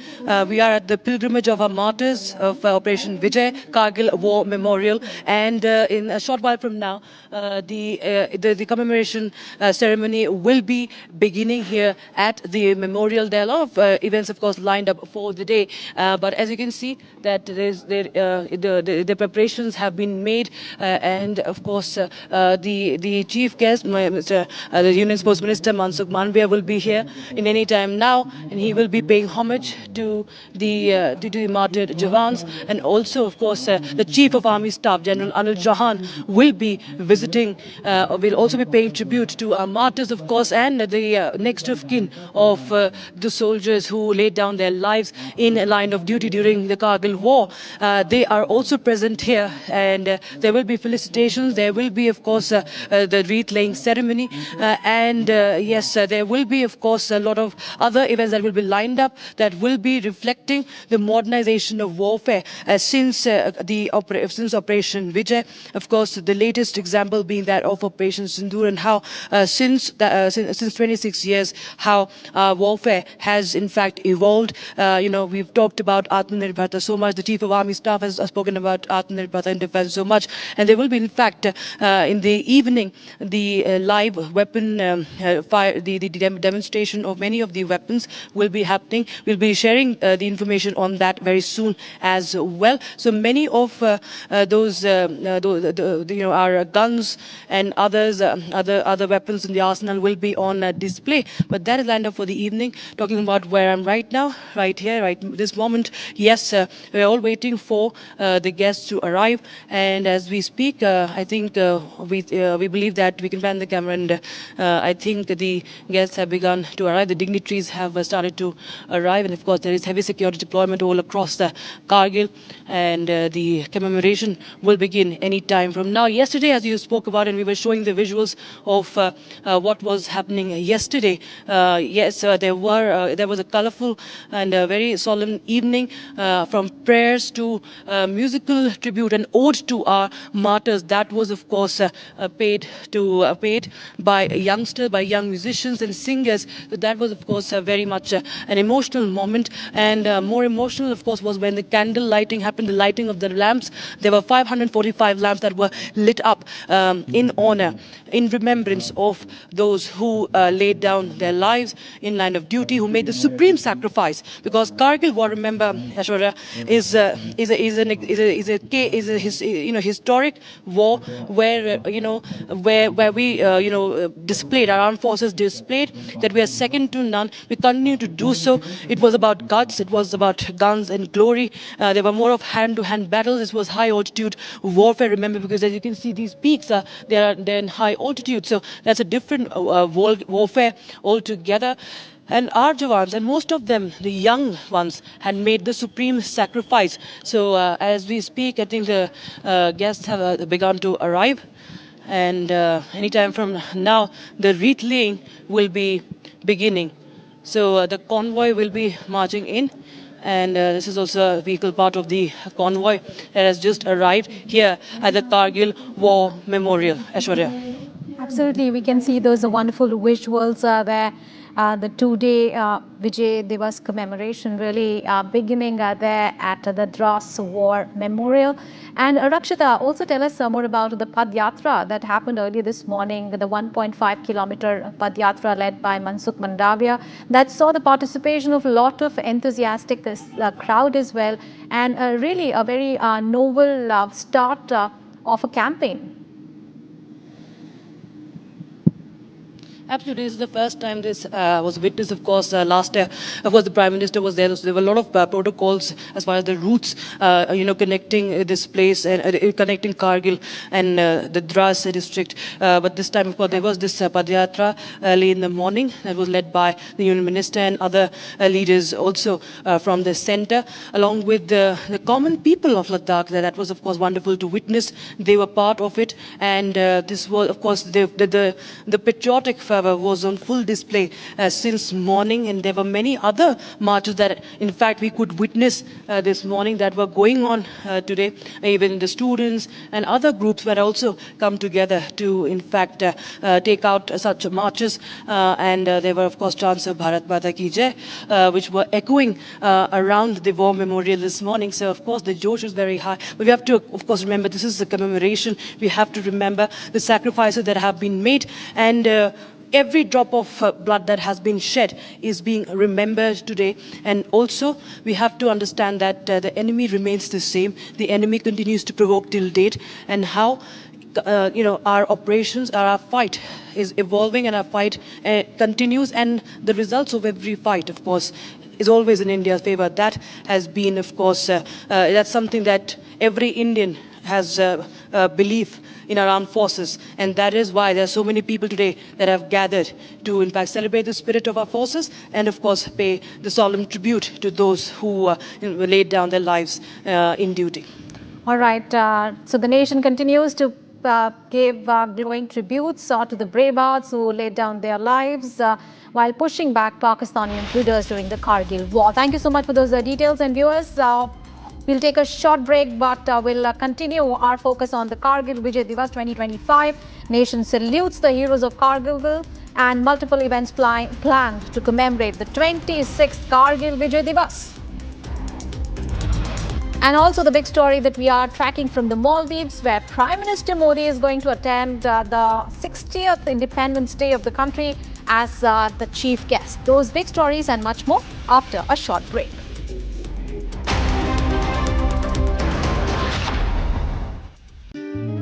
Bharat की अपनी दुकान India सोना, अपने देश का सामान India सोना, India सोना, इंडिया सोना। MDH की देगी मीरज। देगी मिर्च का तड़का, अंग अंग फड़का। MDH की देगी मिर्च। केसरिया से मन जोगी हुआ रे, दिल झूमे देखो मतवारा हुआ रे। केसरिया से मन जोगी हुआ। हर पल मनाओ केसरी त्योहार। विमल, बोलो जुबान Kesari.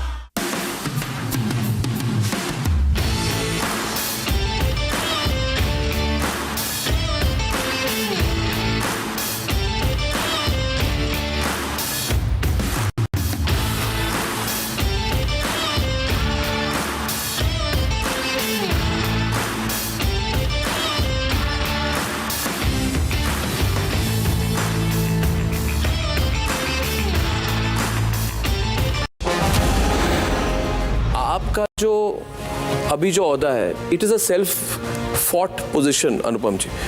What I like about you, the reason I admire you is because you're a one-man industry. A lot of industry people don't like you. A lot of groups don't like you. They cannot come and say that he doesn't deserve what he is getting. मेरा और मेरे father का एक बड़ा अच्छा किस्सा था. I slowed down and I was doing less films. तो उन्होंने मुझसे ऐसी खिड़की से बाहर देखते देखते बोला, अनुपम you are not doing many films बेटा, ऐसा क्यों है?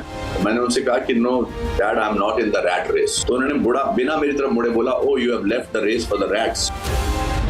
तो आई थिंक बड़ा मुश्किल है सबको खुश करना. देखिए दुख तो होता है, तकलीफ तो होती है कि यार मैं कहता हूँ मैंने किसी का कुछ, पर फिर मैंने इस बारे में सोचना ही बंद कर दिया, क्योंकि काम जो है ना बेस्ट लेवलाइजर है. काम से इतनी सेटिस्फेक्शन मिलती है, इसलिए रिटायर होने का सोच ही नहीं सकता.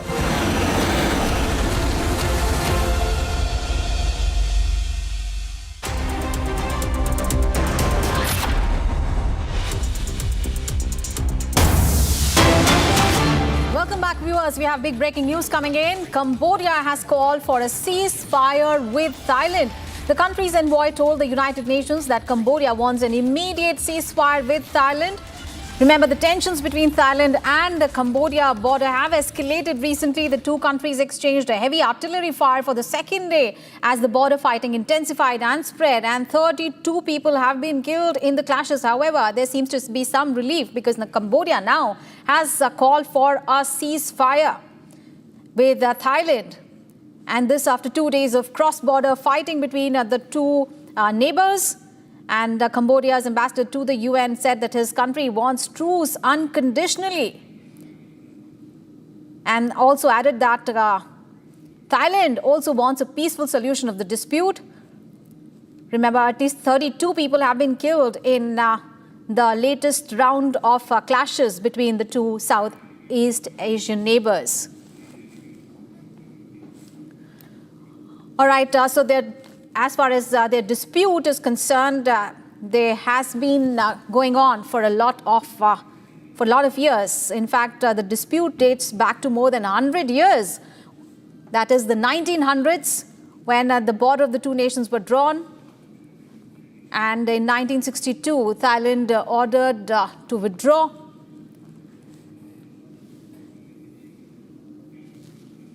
The Cambodia in 2008 registered side to UNESCO. All right, let's move on in the bulletin now. Days after labeling Lashkar Front, the Resistance Front, that is the TRF, as a terror outfit, now the United States has double standards on terror and Pakistan were exposed yet again. And this after US Secretary of State Marco Rubio hosted Pakistani Foreign Minister Ishaq Dar at the White House on Saturday. And giving an insight into their meeting, Marco Rubio posted that the two neighbors, the two leaders discussed trade, and also he spoke about Pakistan's partnership in countering terror. Here is a report. The US has showed its hand yet again.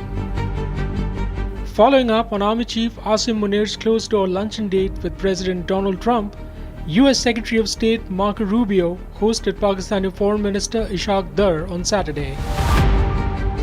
The meeting comes just days after the US tagged Lashkar offshoot, the Resistance Front, which was behind the Pahalgam massacre, as a terror outfit. The meet and greet with the Pakistani Foreign Minister at the White House yet again exposed the US double standards on terror. Rubio took to his X handle to post an image of him greeting Dar at the White House. He tagged the image with a post stating that the two leaders discussed trade and a possible collaboration in the critical mineral sector. Rubio also thanked Pakistan for partnering with the US in countering terror. We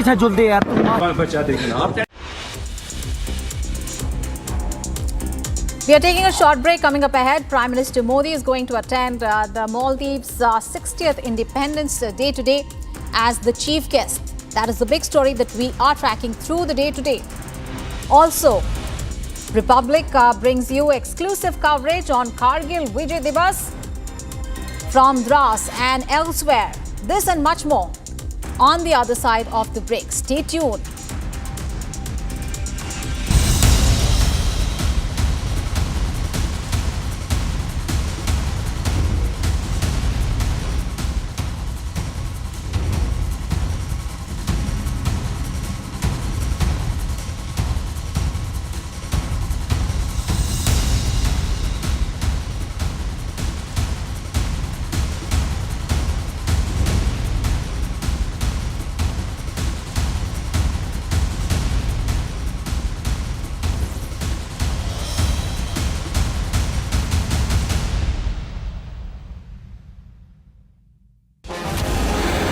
Bharat के इतने legendary actor फिर से एक तरह से risk क्यों ले रहे हैं?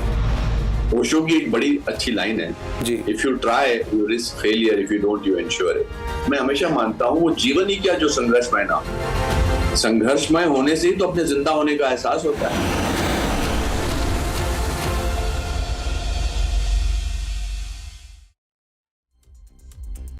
13,000 placements last year.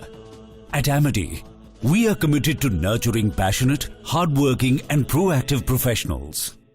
MDH की हल्दी मिर्ची धनिया करे कमाल, ये रंग दे, ये खुशबू दे, ये तीखा, ये कम पड़े, क्या निराला MDH मसाला। भारत की अपनी दुकान, इंडिया सोना, अपने देश का सामान, इंडिया सोना, इंडिया सोना, इंडिया सोना।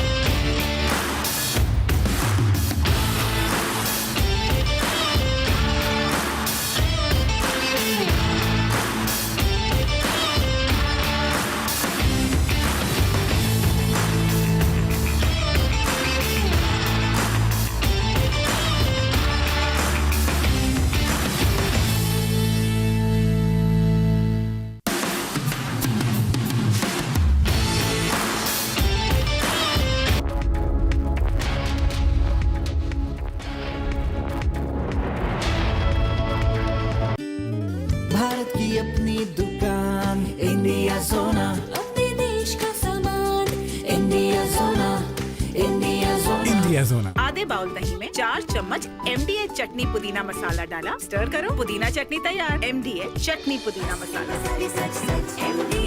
MDH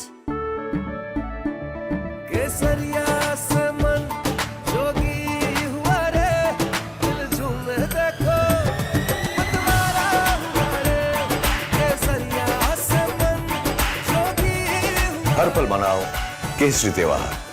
विमल बोलो जुबान Kesari.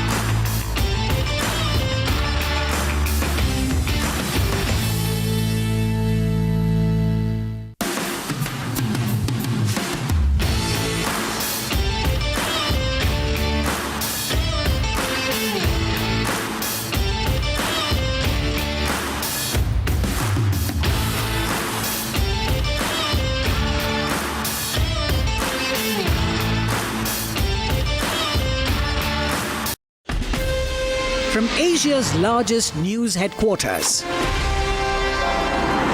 Setting the agenda for Bharat.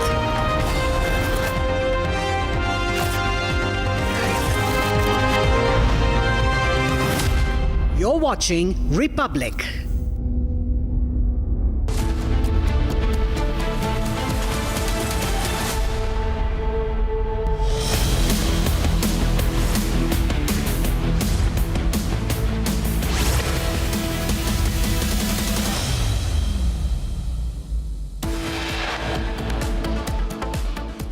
Prime Minister Modi to attend Maldives Independence Day as the chief guest. Bharat और मालदीव के संबंध सदियों पुराने हैं। हम पड़ोसी हैं, साझेदार हैं और जरूरत के समय साथ खड़े रहने वाले सच्चे मित्र हैं।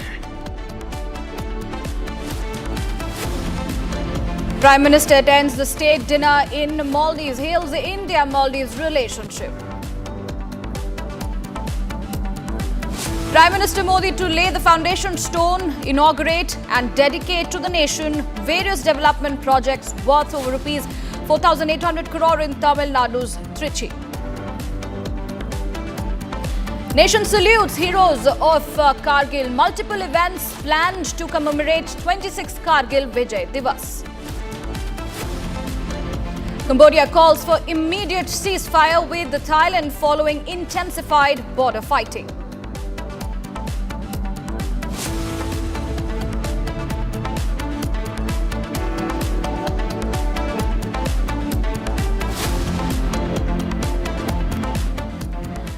Thank you for joining us this morning, viewers. You're watching Live and Breaking with me, Riyanka Chaudhary. Let's get you the big breaking news coming in on top of this hour. India and New Zealand have wrapped up the second round of free trade agreement talks in New Delhi, advancing efforts to boost bilateral trade. The third round will take place in New Zealand this September as both the nations eye a comprehensive future-ready pact.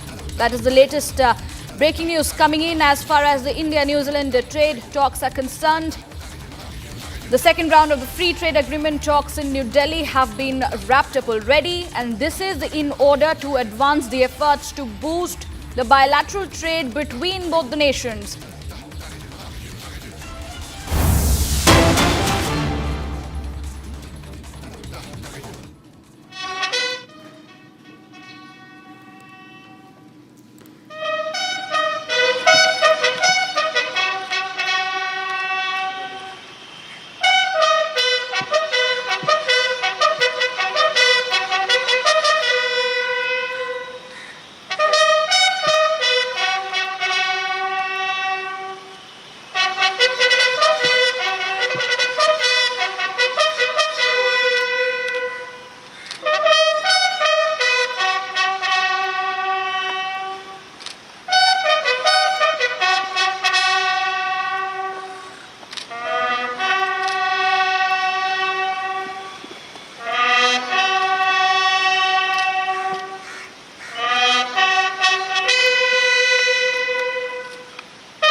Well, viewers, those are the visuals that are coming in from the National War Memorial in the national capital. And we could see the Defence Minister Rajnath Singh along with the chiefs of the armed forces. That included General Anil Chauhan, Chief of Defence Staff, Chief of Army Staff General Upendra Dwivedi, Chief of Air Staff Air Chief Marshal A.P. Singh, as well as the Chief of Naval Staff Admiral Dinesh K. Tripathi, all present at the National War Memorial in the national capital, paying their homage to the fallen soldiers as India salutes the Kargil heroes. It is indeed a day that is celebrating courage of all the soldiers who were indeed martyred on 1999 Kargil War, and that is the live visuals that we are tracking for our viewers from the national capital. And you can also see the wreath laying ceremony where Defence Minister Rajnath Singh along with the chiefs of the armed forces and the tri-service chief all walking together to pay their respect and honor to the fallen heroes as we continue to mark India's victory in Kargil back in 1999, the 26th Kargil Vijay Diwas. Very importantly, several celebrations are also lined up in Drass and Kargil, and as we know, in the national capital, just like every other time, that is the Defence Minister Rajnath Singh along with the armed forces chiefs paying their homage and respect to all the soldiers who have given their lives for the nation.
Well, of course, as we continue to track all those details and live visuals from the National War Memorial in the national capital, we continue to bring you all the updates and the live visuals where Defence Minister Rajnath Singh, as well as the tri-service chief, as well as the chiefs of the armed forces, all together paying their respect and homage to the martyrs of the Kargil War.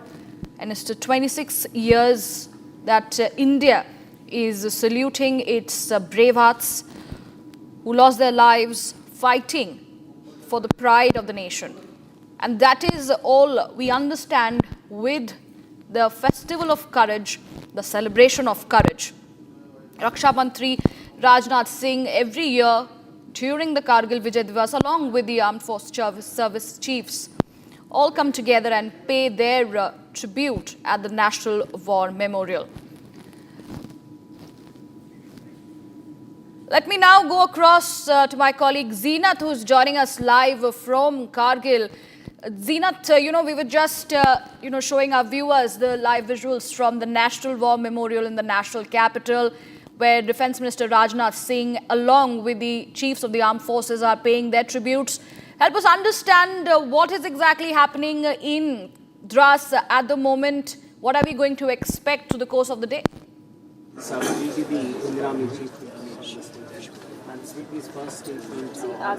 the Drass memorial is concerned, by Air Marshal Jaspreet Singh Mann, who represented Indian Air Force, because Indian Air Force played a bigger role also in this Kargil war.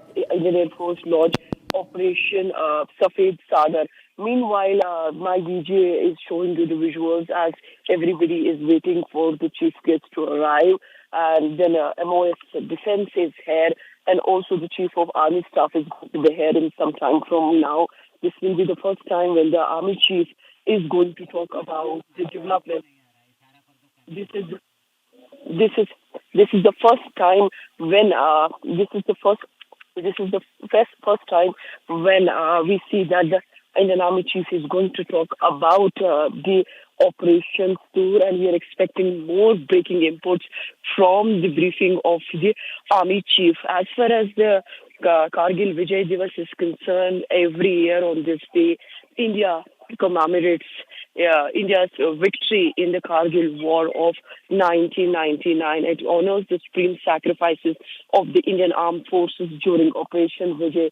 Today marks the successful culmination of the military efforts to reclaim strategic heights that you see around in the Kargil of this earlier used to be the part of Jammu and Kashmir. This earlier used to be the part of Jammu and Kashmir, but post abrogation of the Article 370, now the Ladakh is the UT, and this very place, the Pakistan intruders tried to capture the heights that you see around. In fact, the Tiger Hill, which is located, the Tolu Link, which is located at the foothills of this war memorial, and it is a reminder also of the courage, the resilience, and the patriotism of the soldiers who fought under extreme weather conditions to safeguard the nation's sovereignty. When we talk about the Kargil, the climate here, mostly in the winters it goes up to minus 20-25, and serving in this region during winters is usually difficult, because when we talk about the Drass, this Ladakh,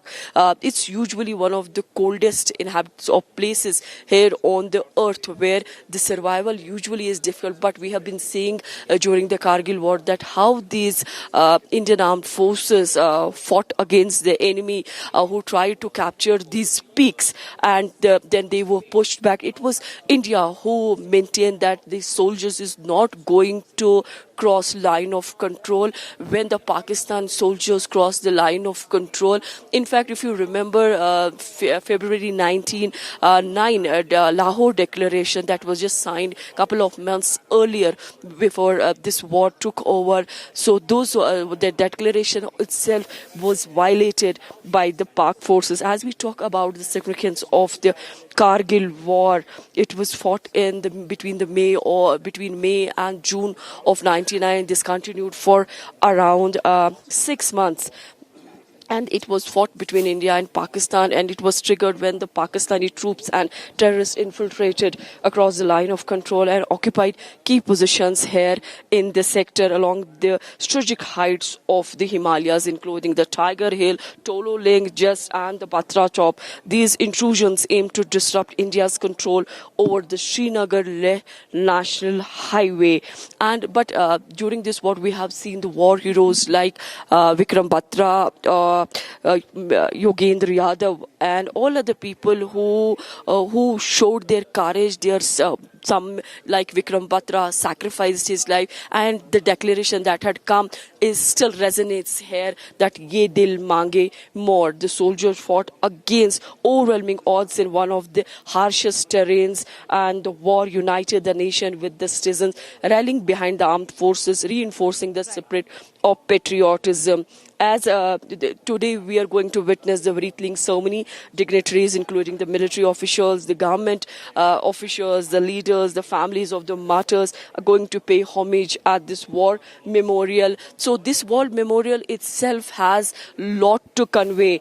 When we look around, we see there are multiple things that have come up as far as the hut of remembrance is concerned. The visitors reflects at that site within the Kargil War Memorial. The hut of remembrance, it houses the photographs, artifacts, and the name of the fallen soldier. Similarly, as my Vijay Firdos is showing you the Amar Jawan, beneath the earth, the young warriors sleep. These are the names of the soldiers that have been inscripted here, who were the part of this very war, and the families come here to click pictures with their names. And then you see the Amar Jawan Jyoti, the eternal flame at the memorial, is one of the focal point for tributes, which symbolizes the undying spirit of the martyrs. Then that we are going to witness. We have also witnessed yesterday evening the military demonstration. The armed forces showcase their valor through the parades, displays, and inspiring pride and respect.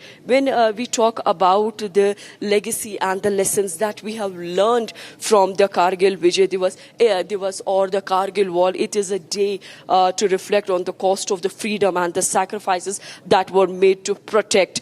It teaches further generations the value of courage and the iconic words that have been inscribed here at the Kargil War Memorial. When you go home, tell them of us and say, for your tomorrow, we gave your today. We gave our today. That resonates deeply here on this very day.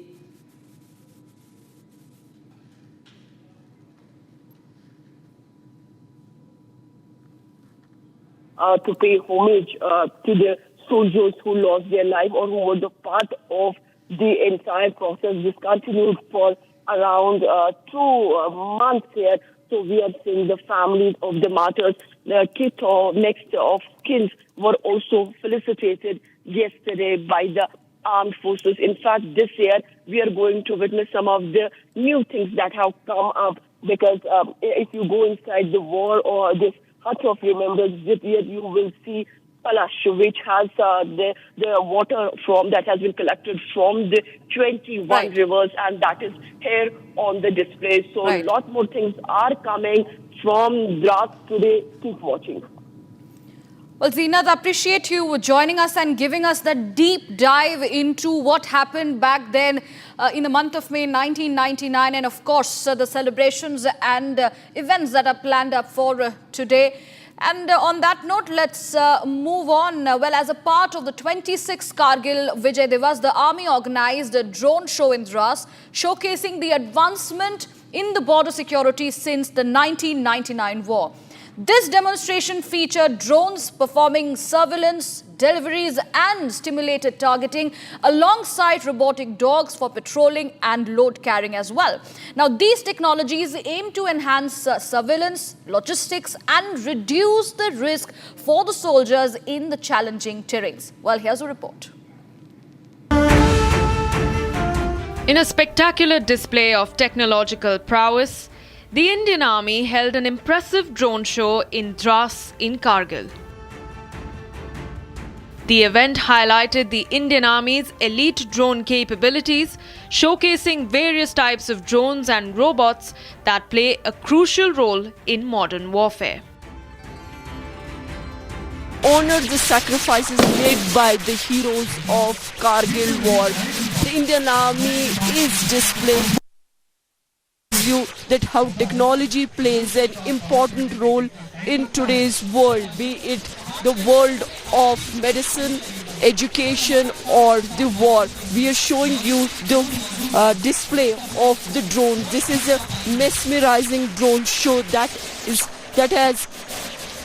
in the sky to honor the brave Kargil warriors on this anniversary of Kargil Vijay. The Indian Army demonstrated its advanced drone and robotic technologies, illustrating their effectiveness in demolishing enemy targets and bunkers.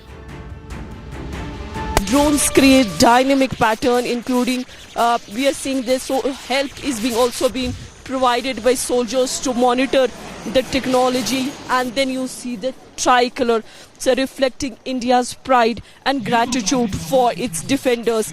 This is one of the powerful image that tells you about the Kargil war, the war that was fought here in this very terrain, the Kargil war. This was a war of 1999. These technologies will reduce the fatigue and dangers faced by soldiers in difficult terrain and harsh weather conditions in the region.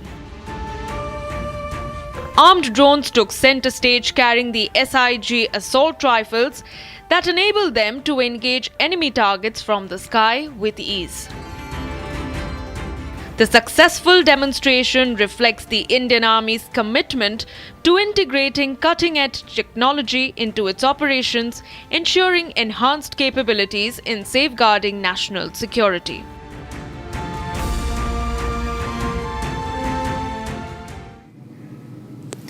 Viewers, it is the day today the nation marks 26th anniversary of the Kargil Vijay Diwas. We honor the indomitable spirit of India's heroes who sacrificed their lives in the 1999 war.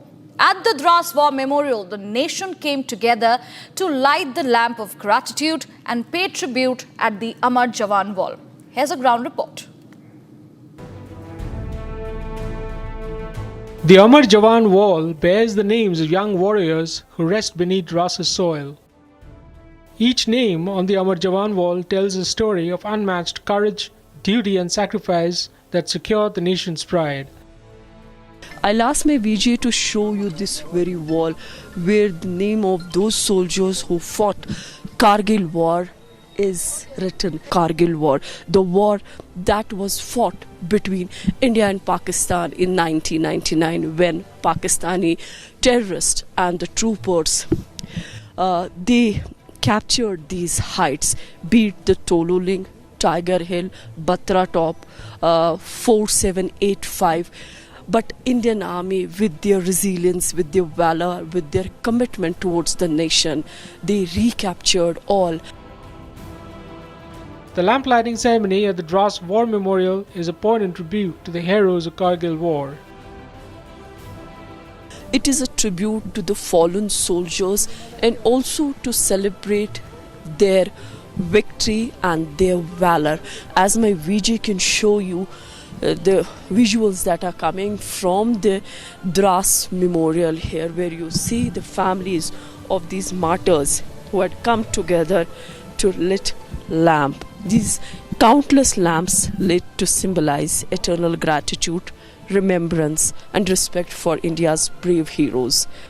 The atmosphere here is reverent and patriotic, with flickering flames illuminating the memorial in the crisp mountain air. We sing a solemn tribute to honor the soldiers who sacrificed their lives during the 1999 Kargil war. It honors the brave hearts who fought and fell defending India's borders in 1999. Today, the nation bows in reverence from Drass to Delhi, tributes pour in for our Kargil heroes. Kargil was not just a war, it was a reminder that India stands strong, united and proud. And viewers, on the Kargil Vijay Diwas, the Indian Air Force pays a heartfelt tribute to the valiant warriors of the Kargil war. Take a look. हमारी विजय निश्चित है और हम विजयी होंगे।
viewers, on the other side, Prime Minister Modi to attend the Maldives Independence Day as a chief guest.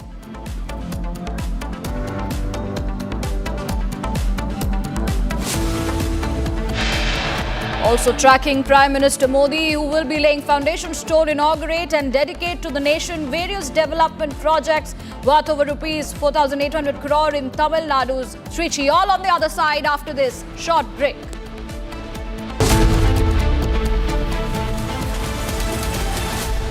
13,000 placements last year. At Amity, we are committed to nurturing passionate, hardworking and proactive professionals. दादी के हाथों का जादू और खुशबू से महकता घर, माँ की मुस्कुराहट और खाने की सुगंध। MDH गरम मसाला, क्योंकि हर रिश्ता है स्वाद से जुड़ा। भारत की अपनी दुकान, इंडिया सोना, अपने देश का सामान, इंडिया सोना, इंडिया सोना, इंडिया सोना।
Prime Minister Narendra Modi to attend the 60th Independence Day of the Maldives as the guest of honor.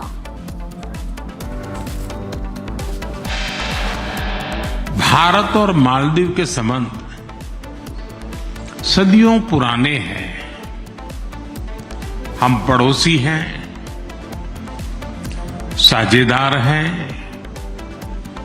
और जरूरत के समय साथ खड़े रहने वाले सच्चे मित्र हैं। Prime Minister Modi attends state dinner in the Maldives, hails India-Maldives ties.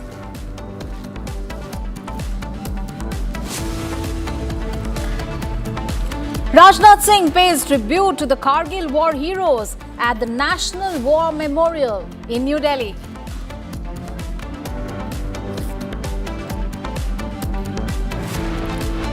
Nation salutes heroes of Kargil. Multiple events planned to commemorate the 26th Kargil Vijay Diwas today.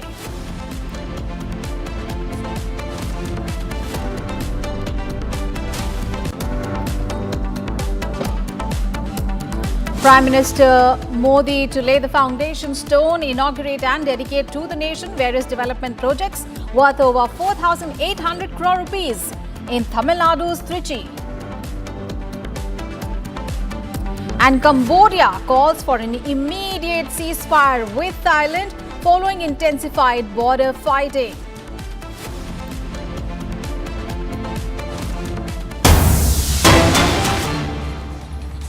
All right, it is the 26th Kargil Vijay Diwas today and we are getting you live visuals from Drass.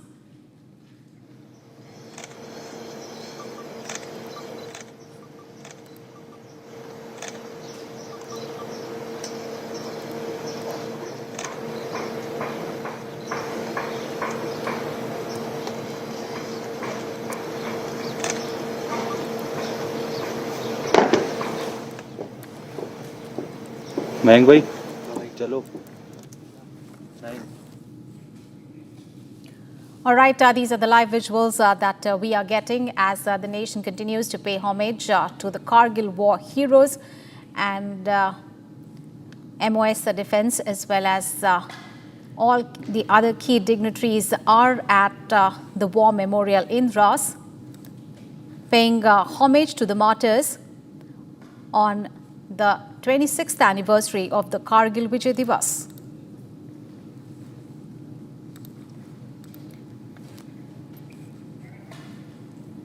So it is the 26th anniversary of the Kargil Vijay Diwas today, and there are key events that are lined up through the day today to commemorate the war heroes from 1999 who did the supreme sacrifice, laying down their life for the motherland. And earlier we saw Defence Minister Rajnath Singh paying homage to the martyrs at the National War Memorial in the national capital. And these are the visuals from Drass, where yesterday we saw lighting of lamps by common people, by the families of the soldiers who gathered at the Drass War Memorial. And it was a very solemn tribute that was paid to the fallen heroes who laid down their lives, giving supreme sacrifice to the country. So, union ministers paying tribute to the martyrs at the Drass War Memorial today. So, 3 central ministers, including the Minister of State for Defence, visiting the Kargil War Memorial in Drass, paying tributes to the brave soldiers.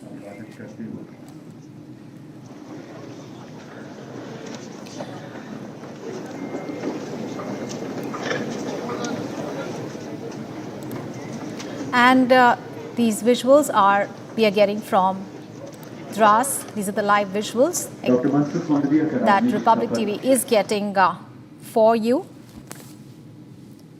And that signing of the visitors book.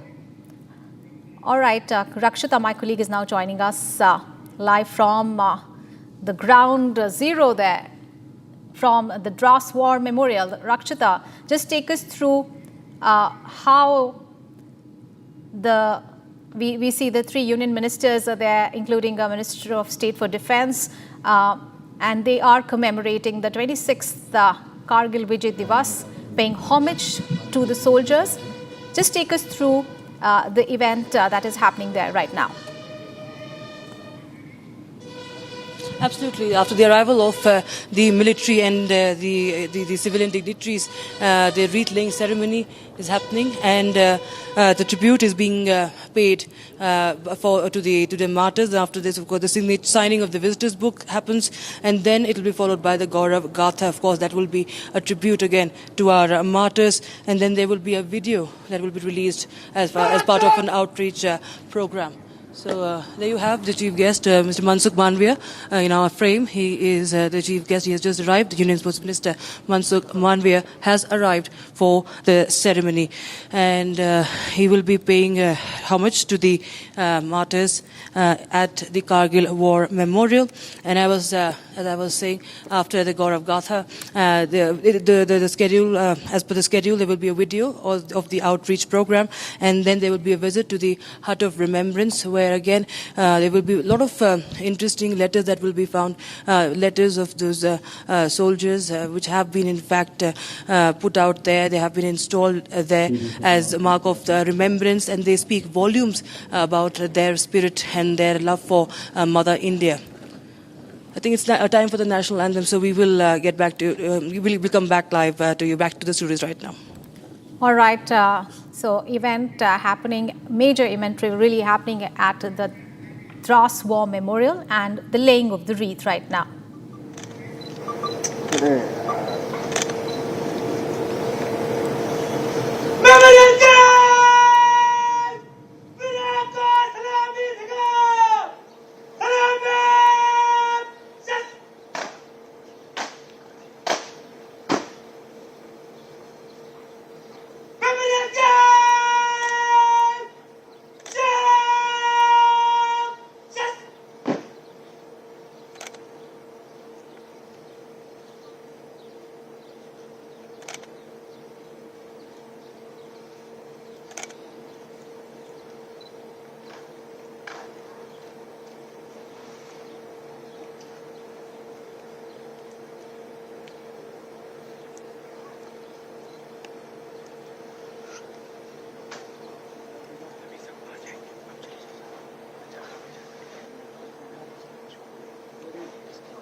नहीं मिलेगी तो मैं handy जा रहा हूँ तो आप bag और वो लेके आइए।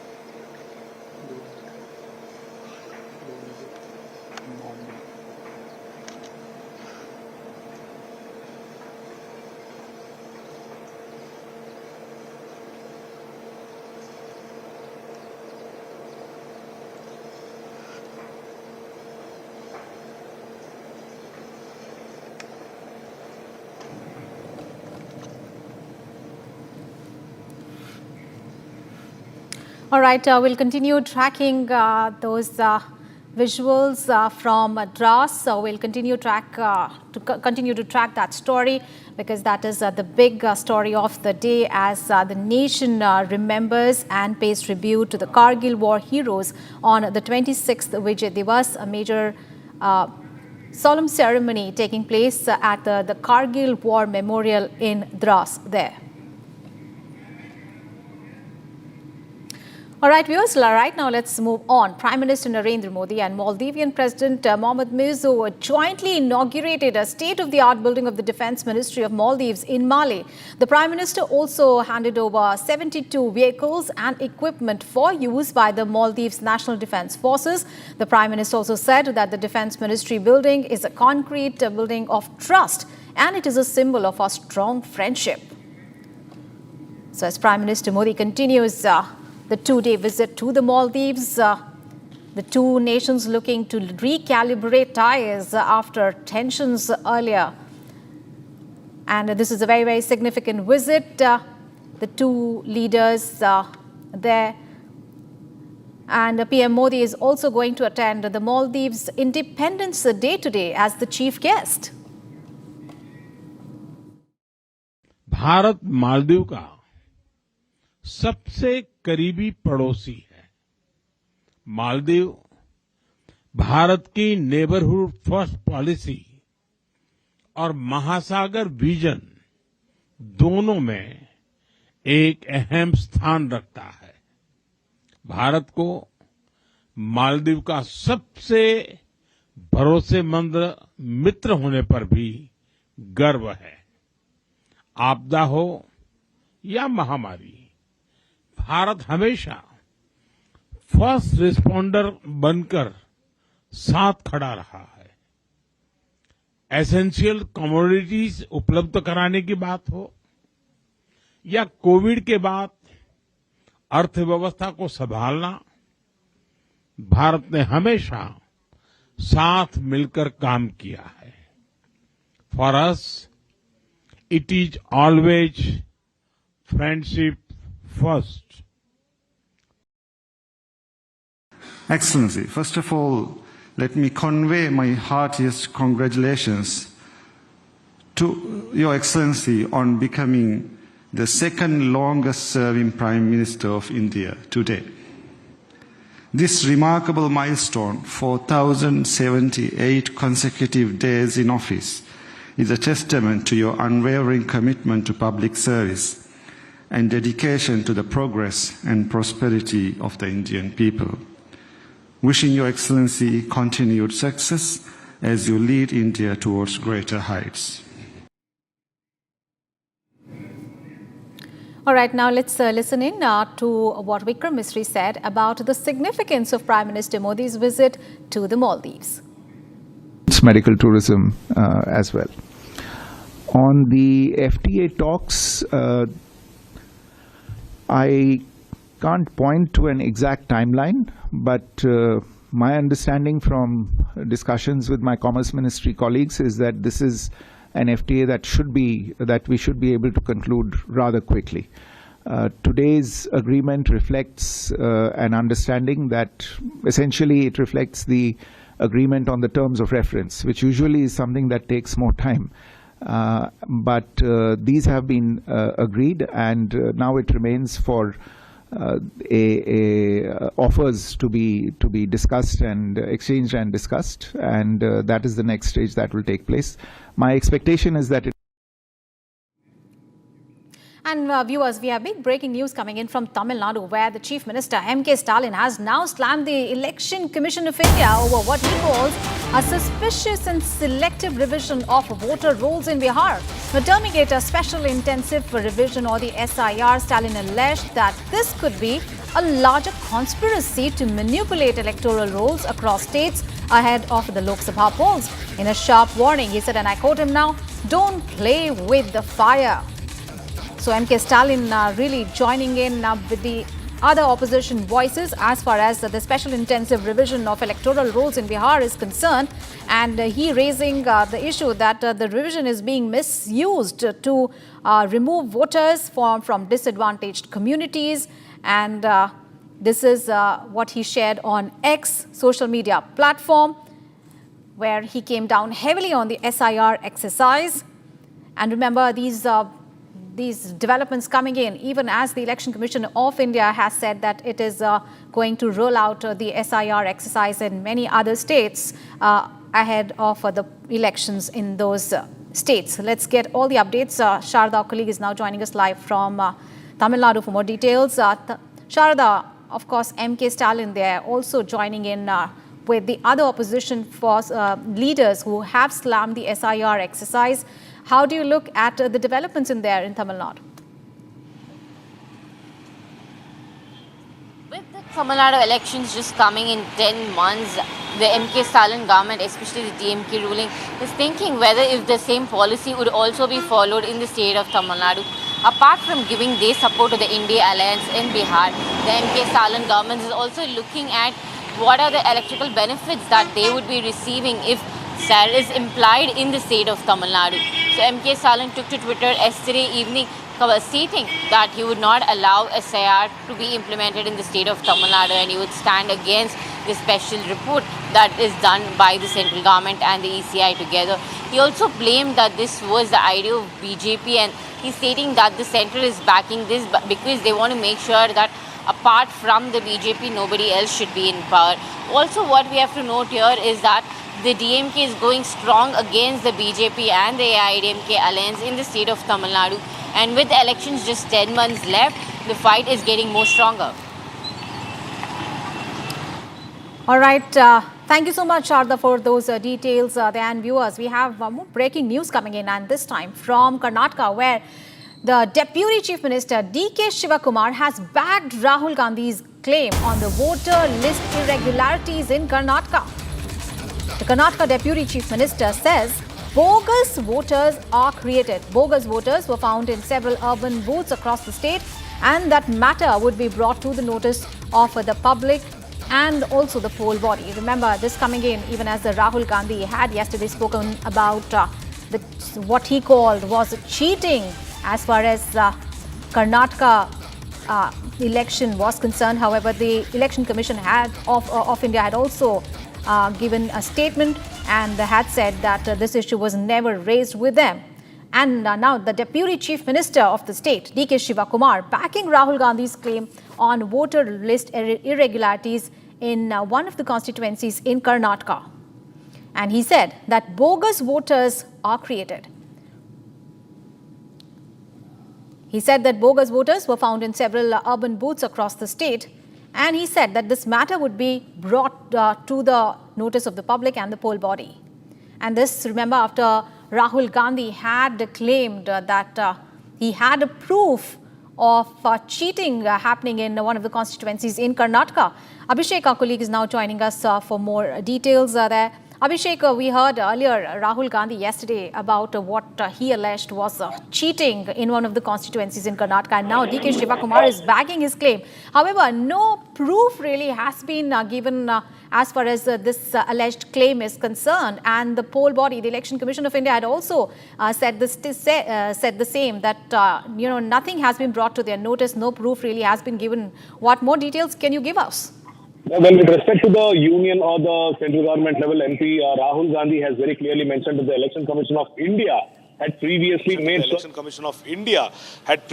made sure that they had shifted some of the votes even without informing the people who were on the voter list, and also some of the duplicate votes which belong to age 55, 60 and 65 were created, and people from age 18 or 18 plus were deleted from the voter list even without a practical study or any particular reason. On the other hand, DCM DK Shivakumar from Karnataka has also vouched for Rahul Gandhi's statement, stating that one of the constituencies, especially in Ramnagar, when the election happened, this was the same path that the Election Commission of Karnataka also followed, probably favoring one of the candidates in the place where he very clearly knew or where he or his relatives belong to. He also mentioned that he has the actual proof along with Rahul Gandhi, and this would be submitted to the Election Commission of India and Election Commission of Karnataka. Whether they would accept it or not, it is up to them. However, on the other hand, the same data will be kept in front of the people of the state of Karnataka for them to analyze and make sure how the Election Commission of Karnataka is trying to create a propaganda in Karnataka was what DCM DK Shivakumar has clearly mentioned as of now. And on the other hand, we will also have to see how the BJP or the JDS will react on this, because it is a direct claim that DK Shivakumar is making against the Election Commission of Karnataka with respect to the Ramnagar constituency, where the current MP is Dr. Manjunath from BJP or the NDA as of now. He is the person who has been selected, who has been elected from both BJP and JDS. So if this is the direct allegation against Dr. C.N. Manjunath, we will also have to see how the BJP and JDS would react on DCM DK Shivakumar's statement. Absolutely. Back to you. Absolutely. Thank you so much for those details there. And viewers, let's exactly listen in to what Deputy Chief Minister of Karnataka, DK Shivakumar, said. We have made a research in Karnataka, in many booths, especially in the urban sector also. We have identified that there were votes from various places have been shifted there without any proper documentation. All bogus votes have been created. Mr. Mansoor Ali Khan, who is one of our candidates, also has made a very big research. Apart from the KPCC, he is our ACC secretary also. So more than 60,000 votes in one assembly segment, which has a proof of evidence. So we will present it before the Election Commission. Whether they agree or not, it is a different question. We'll have to show to the public. Even in the assembly election also, we had identified this. Our candidate, one Mr. Nagesh, also identified this. So a very big injustice is being given to those assembly segments, and our consciences have been affected out of it. I fully agree with this, because being a senior leader of the opposition, with proper identification, proper voter list, after the research he has commented, I stand by his statement. And viewers, big breaking news coming in now. That is, the Indian Embassy now has issued an advisory to the Indian nationals that are living in Cambodia and advised them to avoid traveling to border areas. So Indian Embassy issuing a statement telling its nationals not to travel to the border areas. Remember, this coming in as tensions between Thailand and Cambodia entered the third day on Saturday. There were border fighting continuing between the two nations. However, this morning, Cambodia said that it was ready for a ceasefire. Bharat 1 Minute brought to you by Canara Bank. Together, we can. News from across the country. Now, the national capital hosted an exhibition and a panel discussion on the riots and targeted attacks on Hindus in Bengal's Murshidabad on Friday. The event was organized by the organizer, a mouthpiece of the RSS. Bengal BJP MLA Agnimitra Paul, who attended the panel discussion, said that every Indian citizen needs to know and be aware of the atrocities perpetrated on Hindus in Bengal under Mamata Banerjee's rule. The targeted attacks in the name of protests against the Waqf law claimed 2 lives in Murshidabad, while triggering a displacement of Hindu families to the neighbouring Malda district. Ahead of the debate on Operation Sindoor in Rajya Sabha, CPI MP P. Santosh Kumar accused the centre of stalling the opposition's attempts to force a discussion on the Pahalgam terror attack and India's military response. The CPI MP said that the opposition has been pushing for a debate on Operation Sindoor from the opening day of the monsoon session, demanding that PM Modi lay the facts bare before the House. He called on the Prime Minister to come clean on what happened post the Pahalgam attack, and US President Donald Trump belittling India's claim on the ceasefire agreement with Pakistan. The makers of the upcoming movie Udaipur Files welcomed the Supreme Court's ruling upholding the centre's order, clearing the film with 6 edits. The film is based on the beheading of Udaipur tailor Kanhaiya Lal by suspected Islamist fanatics. The film's producer Amit Jain hailed the apex court's ruling, saying it was expected. Also welcomed the Supreme Court's directive. The film's director Bharat Srinate said that truth always wins.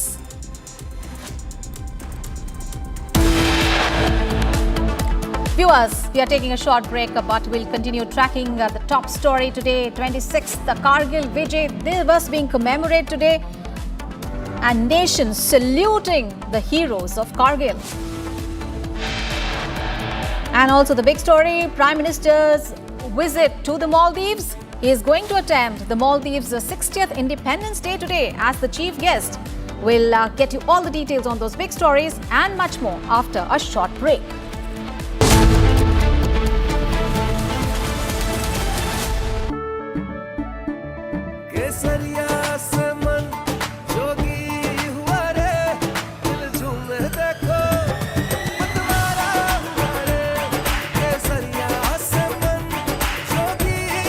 हर पल मनाओ केसरी त्योहार।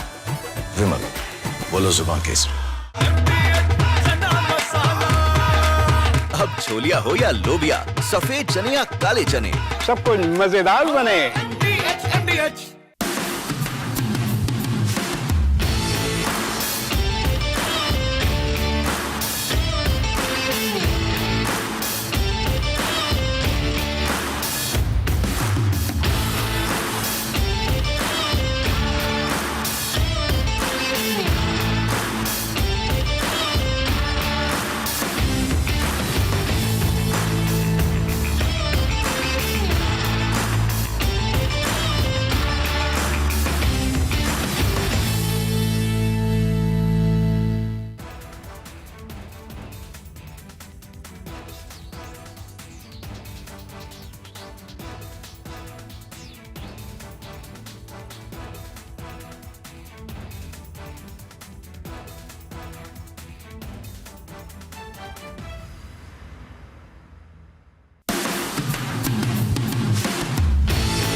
MDH की हल्दी मिर्ची धनिया करे कमाल, ये रंग दे ये खुशबू दे ये तीखा ये कम पड़े, क्या निराला MDH masala.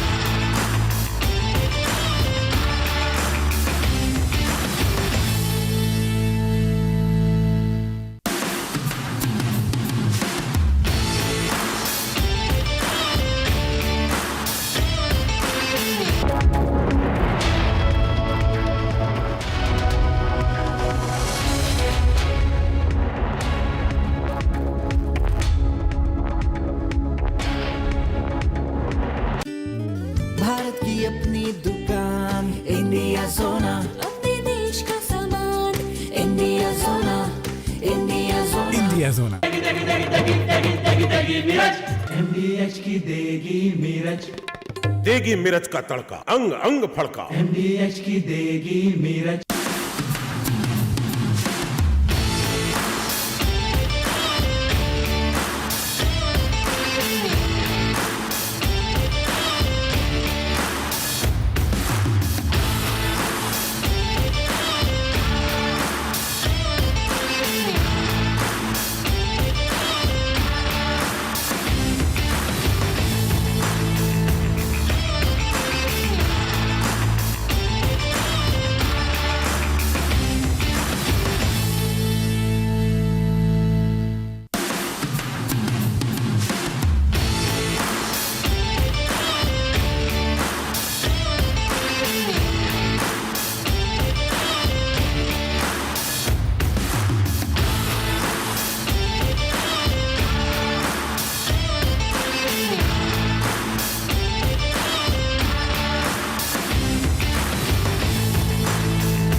From Asia's largest news headquarters,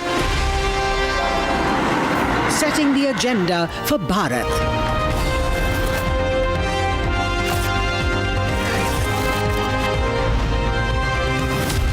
You're watching Republic.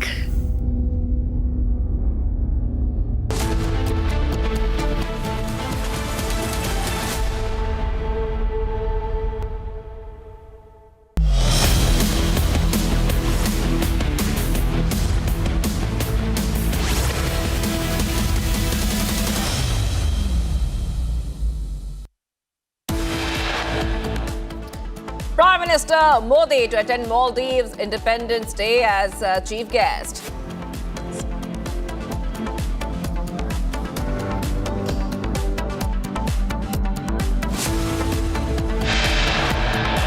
Bharat और मालदीव के संबंध सदियों पुराने हैं। हम पड़ोसी हैं, साझेदार हैं और जरूरत के समय साथ खड़े रहने वाले सच्चे मित्र हैं। Prime Minister attends state dinner in Maldives, hails India-Maldives relationship. Rajnath Singh pays tribute to Kargil War heroes at National War Memorial in New Delhi.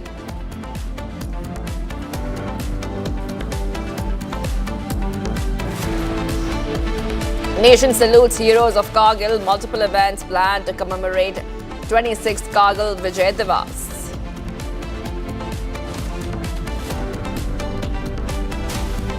PM to lay foundation stone, inaugurate and dedicate to the nation various development projects worth over rupees 4,800 crores in Tamil Nadu.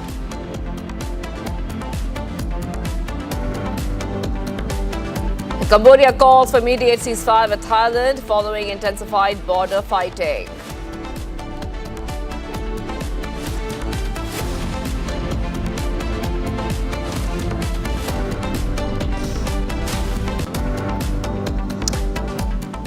viewers, we are live and breaking. I'm Shivangi Shukla getting you the latest coming in. It's a Saturday morning and the nation marks the 26th Kargil Vijay Diwas, and the countrymen remember the fallen warriors who laid down their lives for the nation in Operation Vijay 1999 and also bit the bullet to keep India's sovereignty and integrity intact. At the Kargil War Memorial, Chief of Army Staff General Upendra Dwivedi paid tributes to the Kargil war heroes, along with the MOS Defence Sanjay Seth. In the national capital, Defence Minister Rajnath Singh, along with the Tri-Services Chiefs and the CDS General Anil Chauhan, paid tributes to the fallen heroes and the warriors of the 1999 Indo-Pakistan War. India is remembering the honour and the brave hearts who reclaimed its sovereignty 26 years ago. On 26 Kargil Vijay Diwas, the legacy of valor and sacrifice is not only a tale of the past, but it's still alive. It's still alive in every Indian. Zenith is joining us live right now from Drass, Kargil. Zenith, I'm coming to you right now, and it's a day where India remembers the valor of those who laid down their lives to protect the sovereignty of India. Of course, it is a day of remembrance, solemn occasion where the Kargil heroes are remembered by the nation. Today, the wreathing ceremony was done here at the Drass Memorial. We have seen the wreath being laid by the Chief of Army Staff, General Upendra Dwivedi, the LG of Ladakh, Kavinder Gupta, Mansukh Mandviya, and all other dignitaries, the military officers, the veterans, and the citizens have laid the wreath, remembering the soldiers of the Kargil War, talking about the Kargil War and the happenings that are presently going on here. Ads by Vijay showing you the visuals. This is the Drass Memorial where the chief guests have just gone inside the hut of remembrance. This is the hut where you have the artifact, letters, the clothes, the equipment that was used during the Kargil War. Meanwhile, this time the Kalash has also been introduced in the hut of remembrance, where the river water of some 21 rivers have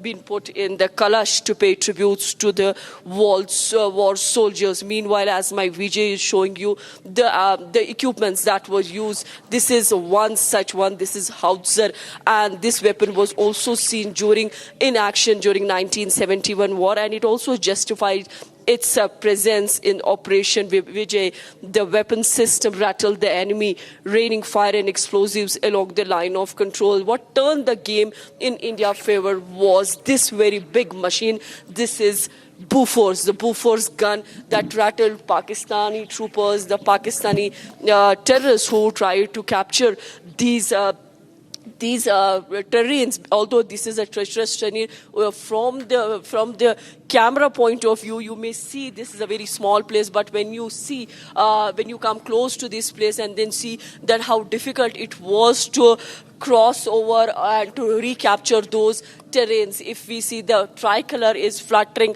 quite high, and as far as the Battle of Kargil, the Operation Vijay is concerned, it was fought between India and Pakistan in 1991 here in the Kargil district, and it was one of the most intense and a high altitude conflict in the modern military history. In a telling and the deceitful operation, Pakistani soldiers disguised as terrorists occupied static peaks on the Indian side of the line of control. These are the peaks that were captured by the Pakistani soldiers during the winter months when Indian troops had temporarily vacated the post due to extreme weather conditions. The incursions were first noticed by the local shepherd Tashi Namyal, who passed away this year, and later confirmed the same news was confirmed by the patrols of the Indian Army.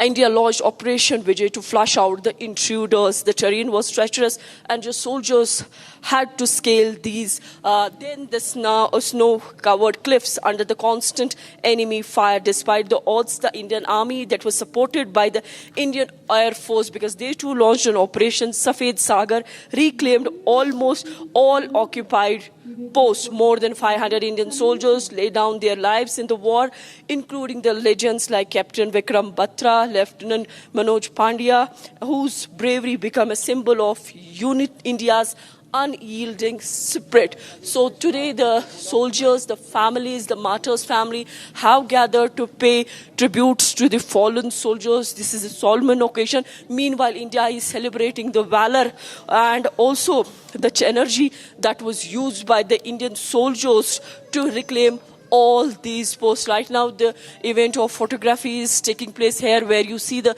chief guests like Mansukh Mandviya, then MOS Defense, Sanjay Seth, LG of Ladakh is also here, Kavinder Gupta, who has recently taken over, and this is his first as a chief guest here. Then the soldiers' families, the regiment is here, and this is a group photograph occasion. In fact, the Air Force is also being represented by Air Marshal Jaswant Man Singh. He's also here. He is representing Indian Air Force here. He also laid Wreath a while back, and this tells you about the Operation Vijay and how proud the country and its men are when they talk about this entire incident. If you see, and it's the 26th anniversary of the Kargil Vijay Diwas, where people from all sections of the society have gathered to pay tributes to the soldiers who laid their life. And now you see the sloganeering that is taking place here. Bharat Mata Ki Jai, Amar Jawan. And then this tells you the jazba of these families who, despite losing their kith and kin, are still ready to sacrifice further. In fact, those who lost their life, their kids have also joined the Indian Army. That tells you that the soldiers who are lying beneath the soil, their spirit is very much here, and the nation is proud. This kind of sacrifices that they made during the Kargil War of 1999. This was a war that continued for around 60 long days. Pakistani troopers and the terrorists tried to disrupt even the Jammu as well, Srinagar, Ladakh highway. We are seeing the visuals where Chief of Army Staff General Upendra Dwivedi is here greeting the soldiers' families. This is the spirit that the Indian Army carry, and they're taking everyone along. Zeenat, just stay on with us, because we also have Rakshita joining us live. She's also there at Drass, Kargil, and Rakshita has been covering the story.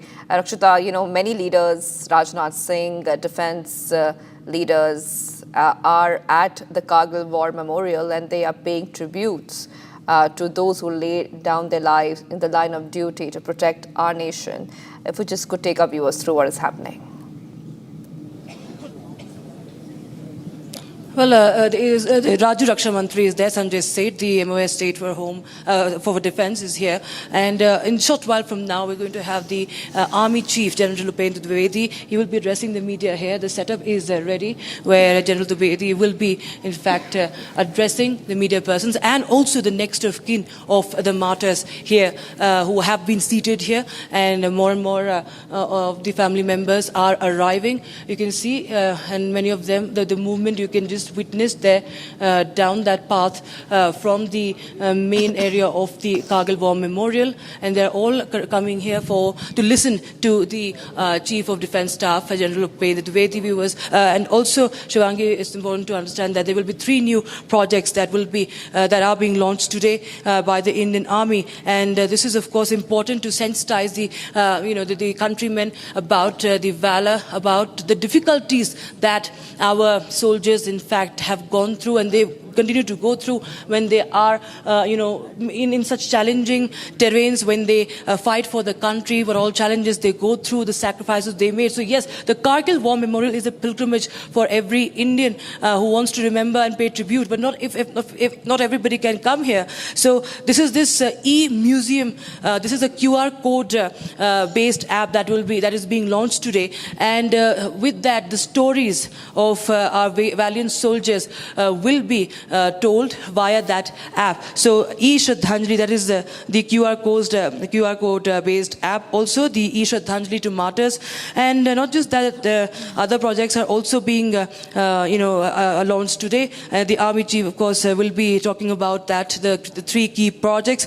Also, of course, apart from e-Shraddhanjali, the project the third project will be to inaugurate on this year's Vijay Diwas the Indus viewpoint. Now, this is very important to understand. This holds importance as far as the Batalics sector is concerned. It will allow this Indus viewpoint has been made. This is a project that has been initiated. It will be inaugurated today at the Indus viewpoint, so that the visitors can go not just to the Kargil War Memorial but to the Batalic sector, the LOC. So this is the Kargil sector, Drass sector, and then you have the Batalic sector. That was also very important as far as the Kargil War is concerned, Operation Vijay is concerned. So the facilitation of the countrymen to in fact visit that Indus viewpoint, that is also very, very important, Shivangi. So yes, there are initiatives being taken, and later on, of course, there will be display of the modern warfare mission, right from what the weapons used from Operation Vijay to modern day warfare. The modern weapons, of course, they will be also put out on display. We will be, of course, bringing our viewers a lot of information on that, as we will also be having live demonstrations happening today here in Drass. Well, thank you, Rakshita, for getting those details. Thank you, Rakshita and Zinat, as the entire nation remembers our Kargil war heroes. And viewers, as part of the 26th Kargil Vijay Diwas, the army organized a drone show in Drass, showcasing the advancements in border security since the 1999 war. The demonstrations featured drones performing surveillance, deliveries, and stimulated targeting alongside robotic dogs for patrolling and load carrying. These technologies aim to enhance surveillance, logistics, and reduce risks for soldiers in challenging terrains. Here's a report. In a spectacular display of technological prowess, the Indian Army held an impressive drone show in Drass in Kargil. The event highlighted the Indian Army's elite drone capabilities, showcasing various types of drones and robots that play a crucial role in modern warfare. Honor the sacrifices made by the heroes of Kargil war. The Indian Army is displaying you that how technology plays an important role in today's world, be it the world of medicine, education, or the war. We are showing you the display of the drone. This is a mesmerizing drone show that is in the sky to honor the brave Kargil warriors on this anniversary of Kargil Vijay. The Indian Army demonstrated its advanced drone and robotic technologies, illustrating their effectiveness in demolishing enemy targets and bunkers. Drones create dynamic pattern, including we are seeing this, so help is also being provided by soldiers to monitor the technology, and then you see the tricolor, so reflecting India's pride and gratitude for its defenders. This is one of the powerful image that tells you about the Kargil war, the war that was fought here in this very terrain. The Kargil war, this was a war of 1999. These technologies will reduce the fatigue and dangers faced by soldiers in difficult terrain and harsh weather conditions in the region. Armed drones took center stage, carrying the SIG assault rifles that enable them to engage enemy targets from the sky with ease. The successful demonstration reflects the Indian Army's commitment to integrating cutting-edge technology into its operations, ensuring enhanced capabilities in safeguarding national security.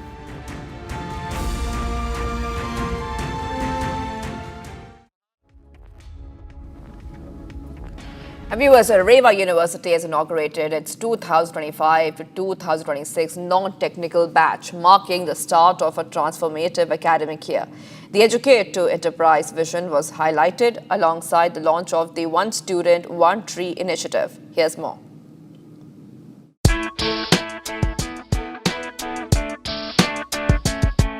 we have inaugurated non-technical UG courses. Our guests, Mr. Jeet Marwadi and Mr. Jain, they inspired our children. I was also surprised their experience and the way they motivated our children. And we will be organizing again most lecture series like this. So question and answers, that is important. And that will, even students will be inspired and they will learn more. Because there is nowadays the self-learning is more promoted, even from the I can say from UKG level. The now education system is self-learning. That is what happening. Even for these children, like this, if you organize, they will learn more and they will become good citizens and they will become job providers. First of all, it's an amazing college. I've never seen such a beautiful infrastructure in Bangalore till date. Second, our Chancellor Sir is a fantastic human being. I believe under his guidance, the students have to flourish. He's completely hands-on. And I believe the people who lead the university are the way the students are shaped. I hope that I keep coming here and interact with as many students as possible. Also coming up, viewers, nation salutes the heroes of Kargil. Multiple events planned to commemorate the 26th Kargil Vijay Diwas. Prime Minister Modi to attend Maldives Independence Day as chief guest. Stay tuned, viewers. We are live in breaking.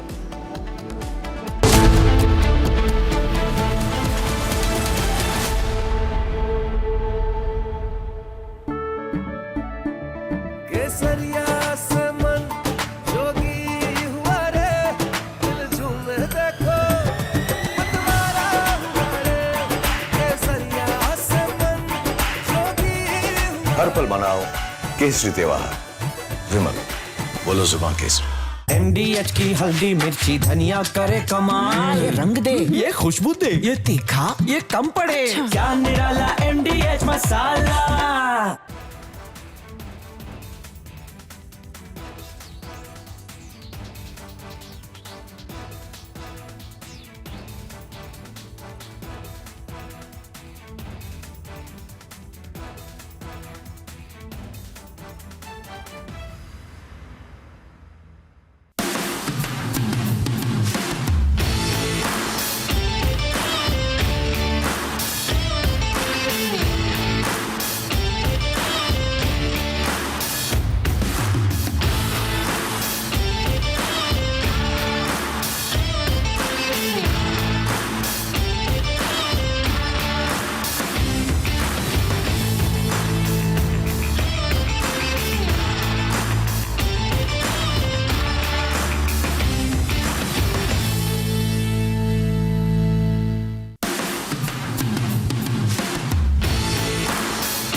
इसको घर पे लगाओगे तो शादी का तो पता नहीं, पर घर पक्का नहीं टूटेगा। रुंगटा नहीं तो घर स्ट्रॉन्ग नहीं। रुंगटा स्टील TMT बार एकदम solid.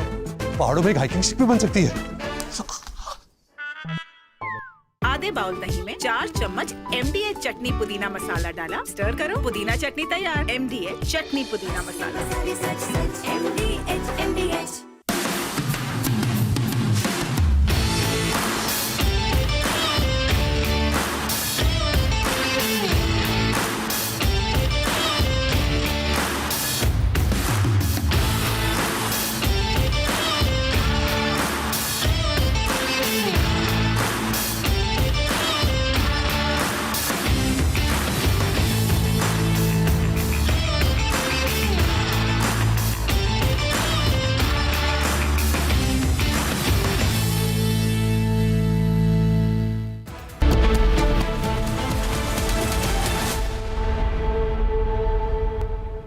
Welcome back, viewers. We're live and breaking. Today, the nation marks the 26th anniversary of Kargil Vijay Diwas. We honor the brave spirit of India's heroes who sacrificed their lives in the 1999 war.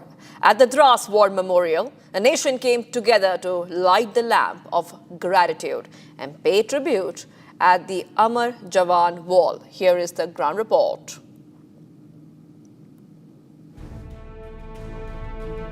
The Amar Jawan Wall bears the names of young warriors who rest beneath Drass's soil. Each name on the Amar Jawan Wall tells a story of unmatched courage, duty and sacrifice that secured the nation's pride.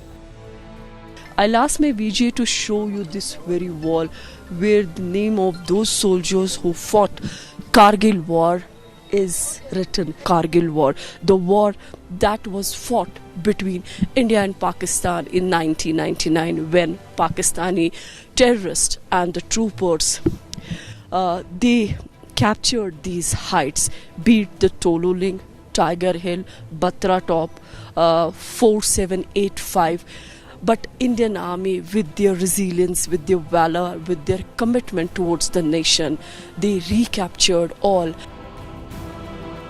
The lamp lighting ceremony at the Drass War Memorial is a poignant tribute to the heroes of Kargil War. It is a tribute to the fallen soldiers and also to celebrate their victory and their valor. As my VJ can show you the visuals that are coming from the Drass Memorial here, where you see the families of these martyrs who had come together to lit lamp. These countless lamps lit to symbolize eternal gratitude, remembrance and respect for India's brave heroes. The atmosphere here is reverent and patriotic, with flickering flames illuminating the memorial in the crisp mountain air. We sing a solemn tribute to honor the soldiers who sacrificed their lives during the 1999 Kargil War. It honors the brave hearts who fought and fell defending India's borders in 1999. Today, the nation bows in reverence from Drass to Delhi, tributes pour in for our Kargil heroes. Kargil was not just a war, it was a reminder that India stands strong, united and proud. On the Kargil Vijay Diwas, the Indian Air Force pays heartfelt tribute to the valiant warriors of the Kargil War. Take a look at this report as we remember those brave soldiers.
Lashkar Front, the Resistance Front, TRF, as a terror outfit.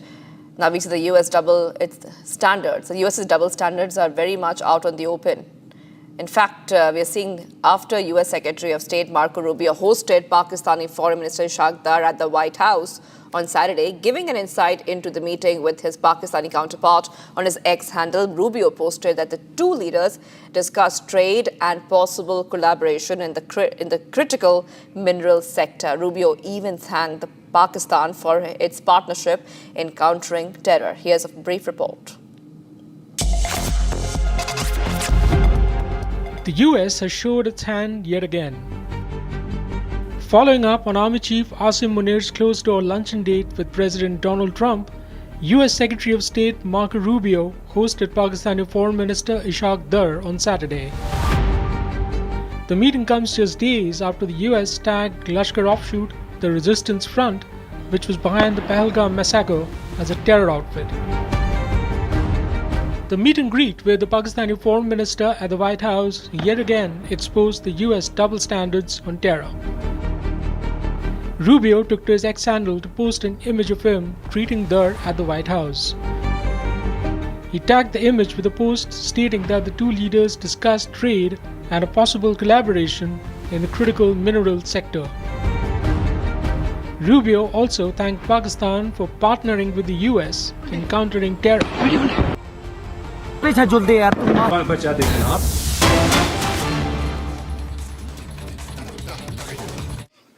आपने राष्ट्र को अपने वीर दिए।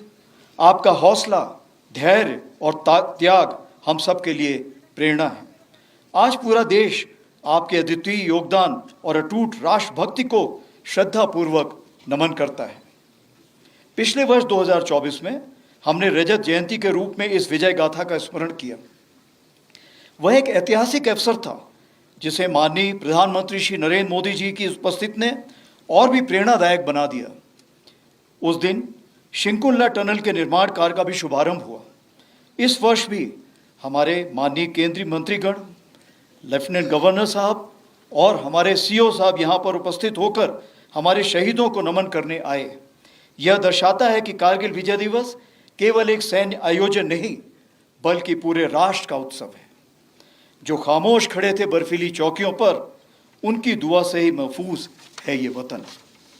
आज हम Tololing, tiger हिल और point 4875 की ऊंचाइयों के नीचे खड़े हैं और हम केवल उस युद्ध को याद नहीं कर रहे हैं, हम उस भावना का स्मरण कर रहे हैं जो उन रणबांकुरों ने दिखाई थी। हमें याद है वह दृढ़ संकल्प जो उनकी आंखों में था, वह अदम्य साहस जिससे उन्होंने हर कठिनाई को मात दी। हमें स्मरण है वह नारा, वह चेतावनी, वह प्रण जो हर योद्धा के मुख से निकला। हमें श्रद्धापूर्वक नमन करते हैं उन बहादुर नायकों को जिन्होंने मृत्यु को गले लगाया ताकि हम गरिमा के साथ चैन की जिंदगी जी सकें। साल 1999 में भारतीय सेना ने ऑपरेशन विजय के अंतर्गत कारगिल की ऊंचाइयों पर एक अद्वितीय विजय प्राप्त की थी। उस युद्ध में भारतीय सेना ने ऊंची पहाड़ियों पर बैठे पाकिस्तान सैनिकों और घुसपैठियों को खदेड़कर हमारी सीमा से बाहर कर दिया था और तिरंगे को इन बर्फीली चोटियों पर फहराया था। यह वह क्षण था जब भारत ने स्पष्ट कर दिया कि उसकी सीमाओं के भीतर किसी भी नापाक इरादे को सफलता नहीं मिलेगी। भारत की एकता और अखंडता पर कोई आंच नहीं आने दी जाएगी। इसी परंपरा को आगे बढ़ाते हुए ऑपरेशन सिंदूर के दौरान भी भारतीय सेना ने उसी अदम्य साहस और दृढ़ संकल्प के साथ पाकिस्तान समर्थित टेररिस्ट इंफ्रास्ट्रक्चर को निशाना बनाया और पाकिस्तान की अन्य आक्रामक कार्रवाइयों को प्रभावशाली ढंग से विफल करते हुए एक निर्णायक जीत हासिल की। हमने शांति को अवसर दिया, पर उसने कायरता की कार्रवाई की और उसका उत्तर केवल हमने पराक्रम से दिया। ऑपरेशन सिंदूर हमारा संकल्प, संदेश भी और उत्तर भी। पहलगाम में हुई कायरतापूर्ण आतंकी हमला पूरे देश के लिए गहरी चोट था, लेकिन इस बार भारत ने सिर्फ शोक नहीं जताया बल्कि ठान लिया कि अब जवाब निर्णायक होगा। देशवासियों का अटूट विश्वास और सरकार द्वारा दी गई रणनीतिक स्वतंत्रता से भारतीय सेना ने एक सुनियोजित, सटीक और निर्णायक जवाब दिया।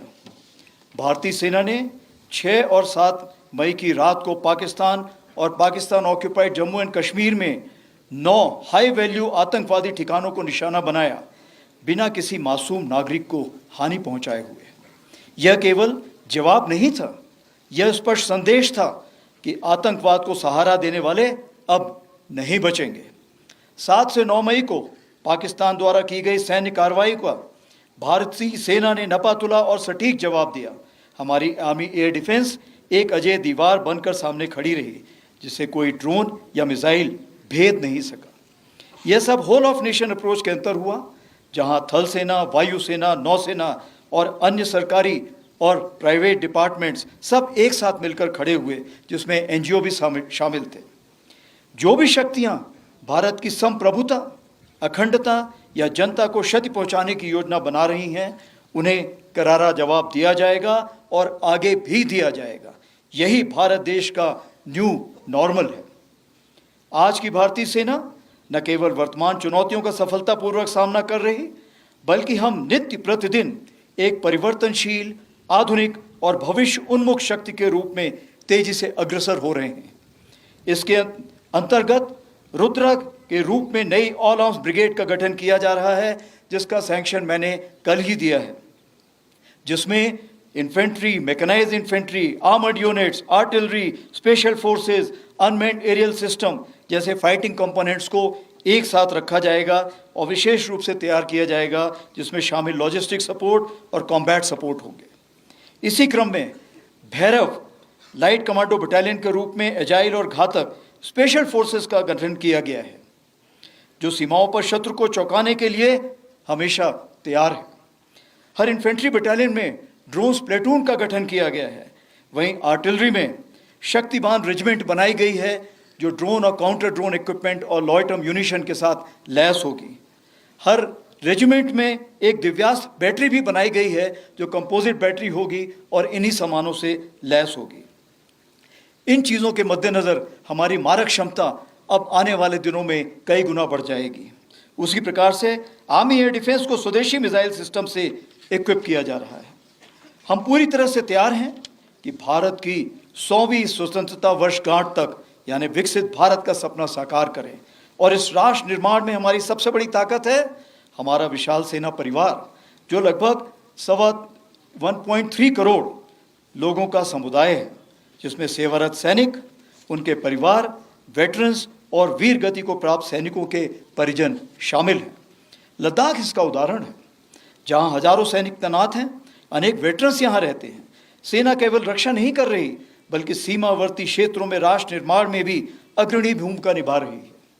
लद्दाख में ही कई डुअल यूज इंफ्रास्ट्रक्चर के तहत सड़कें, पुल और नेटवर्क तैयार किए जा रहे हैं, जो सेना और स्थायी नागरिक दोनों के लिए बेसिक सुविधाएं मुहैया कराएंगे। वाइब्रेंट विलेज प्रोग्राम के अंतर्गत चयनित किए गए गांवों में भारतीय सेना द्वारा प्रायोरिटी से विकास कार्य चल रहे हैं। बॉर्डर टूरिज्म को बढ़ावा देने के लिए battlefield tourism, spiritual, ecological, heritage और एडवेंचर टूरिज्म जैसे क्षेत्रों में कार्य किया जा रहा है, जैसे कि आज आपने खुद देखा इनॉग्रेशन में, जिससे युवाओं को रोजगार मिल रहा है। सेना स्थानीय युवकों के लिए टूर गाइड, माउंटेनरिंग और एडवेंचर स्पोर्ट्स में ट्रेनिंग देकर आत्मनिर्भर बना रही है। स्मार्ट बॉर्डर्स पहल के तहत लद्दाख और अन्य दूर स्थित इलाकों में मोबाइल नेटवर्क पहुंचाने के लिए सेना के कम्युनिकेशन टावर्स का उपयोग हो रहा है। प्राकृतिक आपदा के समय राहत और बचाव कार्यों में सेना अहम भूमिका निभा रही है। हमारे वेटरन्स जो हमारे आदर्श हैं, आपका योगदान हमारी नींव है। भले ही आपने वर्दी ना पहनी हो, लेकिन आपका जज्बा और राष्ट्र के प्रति समर्पण आज भी उतना ही अमूल्य है। आप न केवल हमारी सेना की गौरवशाली विरासत के वाहक हैं, बल्कि राष्ट्र निर्माण के लिए एक महत्वपूर्ण स्तंभ भी हैं। मैं युवा कैडेट्स और छात्रों को यह बताना चाहूँगा कि आज का दिन केवल एक ऐतिहासिक यादगार नहीं, यह राष्ट्र निर्माण का आह्वान है। आपने देश की सेवा ईमानदारी, शुद्धता और राष्ट्रभक्ति के साथ करें, चाहे वह सेना, विज्ञान, शिक्षा, चिकित्सा या उद्यमिता कोई भी रूप हो। कारगिल विजय दिवस हमारे लिए केवल स्मृति नहीं, यह वचन है भारत की संप्रभुता, अखंडता और सम्मान की रक्षा के लिए अंतिम सांस तक लड़ने का। हम शांति प्रिय हैं पर कमज़ोर नहीं। हम संकल्पित हैं, सजग हैं और अडिग हैं। हमारे शहीद हमारी प्रेरणा हैं। हम अपने वीरों को विरासत को आगे बढ़ाएंगे। आइए आज हम एक साथ संकल्प लें कि हम भारत को सुरक्षित, सशक्त और विकसित बनाएंगे। इसमें चूँकि समूचे भारतवर्ष का योगदान है, तो मैं ज़रूर उस समय कारगिल के वक्त जब हमारे प्रधानमंत्री श्री अटल बिहारी वाजपेयी थे, उनकी कुछ पंक्तियां सुनाना चाहूँगा। कुछ कांटों से सज्जित जीवन, प्रखर प्यार से वंचित यौवन, नीरवता से मुखरित मधुवन, परहित अर्पित अपना तन मन, जीवन को शत आहुति, जलना होगा गलना होगा, कदम मिलाकर चलना होगा। जय हिंद, धन्यवाद। आप सबसे अनुरोध है कि आप अपने स्थान पर खड़े होकर हमारे साथ 3 बार भारत माता की जय पुकारें। भारत माता की जय, भारत माता की जय, भारत माता की जय। जय हिंद। अब थल सेना अध्यक्ष महोदय हमारे शूरवीरों के परिजनों से बातचीत करेंगे। अतः Divas. Remember, he joined Mansukh Mandavia, the Union Sports Minister, and the Minister of State for Defence, Sanjay Seth, and he attending the Kargil Vijay Diwas celebrations at Drass in Kargil district in the Union Territory of Ladakh. And the nation continues to salute its fallen heroes. Zeenat, our colleague, is now joining us live from Drass. Zeenat, we just heard Army Chief General Upendra Dwivedi not only talking about the war in Kargil that was fought 26 years ago, but also talking about how the army, is looking at the further challenges ahead. And all right, I will try to connect back with our reporter there, but we heard Army Chief General Upendra Dwivedi's address on the 26th Vijay Kargil Diwas. Zeenat is now in fact joining us. Zeenat, we just heard Army Chief General Upendra Dwivedi talking about not only the Kargil war that was fought 26 years back, but he also talked about the challenges ahead for the Indian Armed Forces and how the Indian Armed Forces are really geared up and prepared for any challenges ahead. So there was a small brief that was coming from the Chief of Army Staff, General Upendra Dwivedi, who's well versed with the area because he has served also as the Northern Commander. And then he was talking about the Kargil Vijay Diwas. He talked about the hero of the heroes during the Kargil war, a solemn occasion though, celebrating their valor and the courage of the fallen soldiers. He also talked about the challenges that are in front of the Indian Army and how they can overcome the challenges, the preparedness of the Indian Army to deal with any kind of challenge, with any kind of eventuality, how the forces are prepared, how the forces are geared up. This is the first address of the Chief of Army Staff, General Upendra Dwivedi, after the Operation Sindoor. You remember that the Operation Sindoor was launched by the Indian Army after the Pahalgam terror attack in which the civilians lost their life, and there the Northern Commander along taking the dictations and the directions from the Chief of Army Staff, they get into this Pakistani post and how they neutralize these Pakistani terrorist force and causing a huge casualties there because it was more like to answer the terror in its own language. So that is what the General Dwivedi was talking about, the challenges that the Indian Army is going through, or the preparedness of the Indian Army, the kind of equipment that the Indian Army has now. That tells you that Army is really strong to deal with any kind of challenges, the upcoming challenges, though we should remember that the Prime Minister of the country and the Defence Minister has made it quite clear that the Operation Sindoor is in progress. There is Operation Sindoor that was launched after the Pahalgam attack that was carried by the Lashkar-e-Toiba terrorists. Today, on the occasion occasion of the Kargil Vijay Diwas once again. General Dwivedi talked about the Indian Army, the upcoming things with the army, the people who are supporting them, the Jawans who have sacrificed their life, their valor and the courage.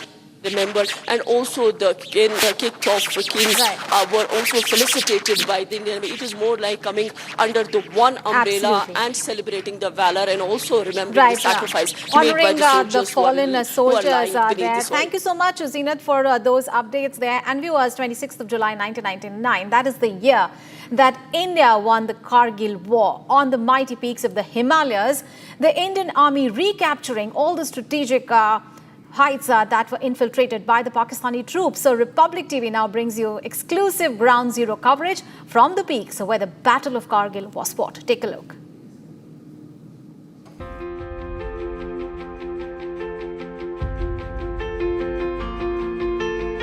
Kargil Vijay Diwas, celebrated on July 26th every year, marks a solemn and proud occasion.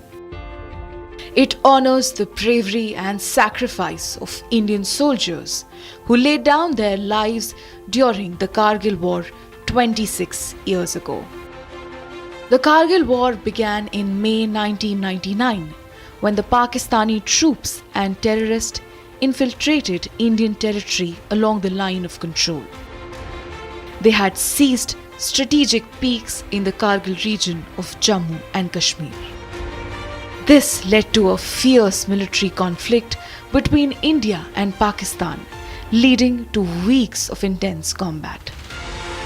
The war ended after the Indian Army recaptured all occupied positions and the war officially concluded on July 26, 1999. Reporting from Lamachun viewpoint, and from this very point one can see all those peaks where the Battle of Kargil was fought. This battle was fought between India and Pakistan, and the aim was to evict those intruders who were dominating these heights. I'll ask my VJ Firdos to focus and show you through the panoramic view how the peaks look like. These are the peaks where the Battle of Kargil was fought, be it the Tolo Link or the other peaks, as the India has adopted a multi-pronged strategy approach to overcome the challenges of 1999. 26 years later, India still salutes its brave heroes who fought fearlessly to reclaim all peaks infiltrated by Pakistani troops.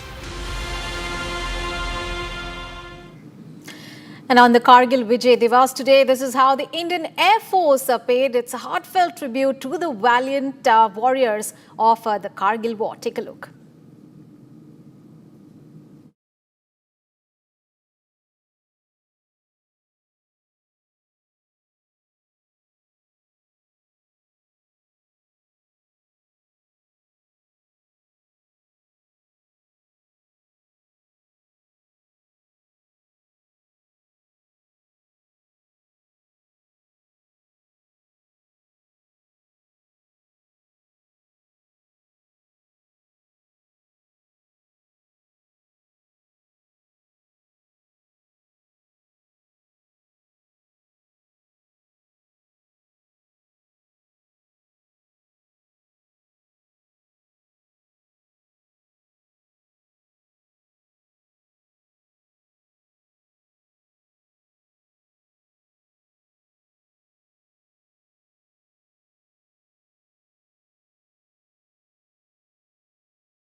All right, time to take a short break, viewers. And coming up ahead, Prime Minister Narendra Modi is going to attend the Maldives' 60th Independence Day today as the guest of honor.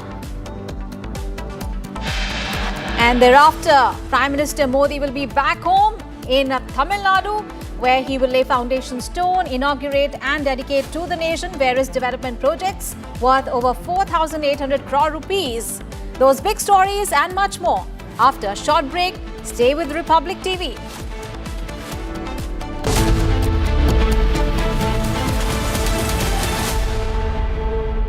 ये है secret recipe MDH का जीरा SIP जल जीरा मसाला। SIP SIP जीरा SIP MDH का जल जीरा सिप MDH का जल जीरा SIP.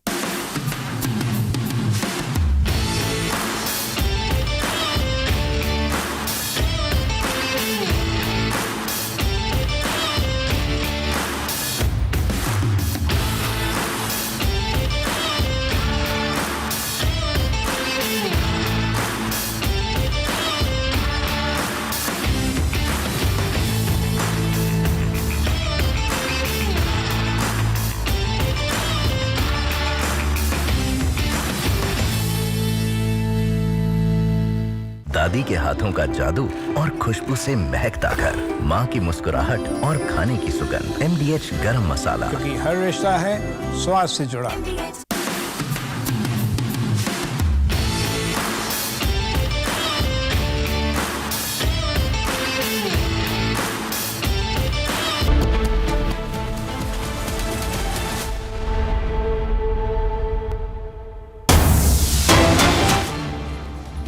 Breaking news coming in. Congress leader Udit Raj has stirred political debate by likening Rahul Gandhi to Baba Saheb Ambedkar. He urged OBCs to seize the moment and back Rahul Gandhi's vision, calling it once-in-a-generation opportunity. So Congress leader Udit Raj is stirring a big political storm there, as he has likened Congress leader Rahul Gandhi to the architect of the Indian Constitution, Baba Saheb Ambedkar. He also urged the OBCs to seize the moment and back Rahul Gandhi's vision, calling it a once-in-a-generation opportunity. A big stake. पारदर्शिता बहुत है, यानी अगर पिछड़ों को हम ऊपर लाते हैं या दलितों को ऊपर लाते हैं तो हमारी अर्थव्यवस्था बड़ी होगी, बाइंग पावर बढ़ेगी, क्रय शक्ति बढ़ेगी और जो समाज के अंदर असमानता है वह कम होगा। तो राहुल गांधी जी की बात को अगर ओबीसी समझ गया तो चल पड़ा तो राहुल गांधी उनके लिए सेकंड अम्बेडकर सिद्ध होंगे। All right, and the BJP has hit out at the Congress party after Udit Raj compared Rahul Gandhi to B.R. Ambedkar. Let's take a listen.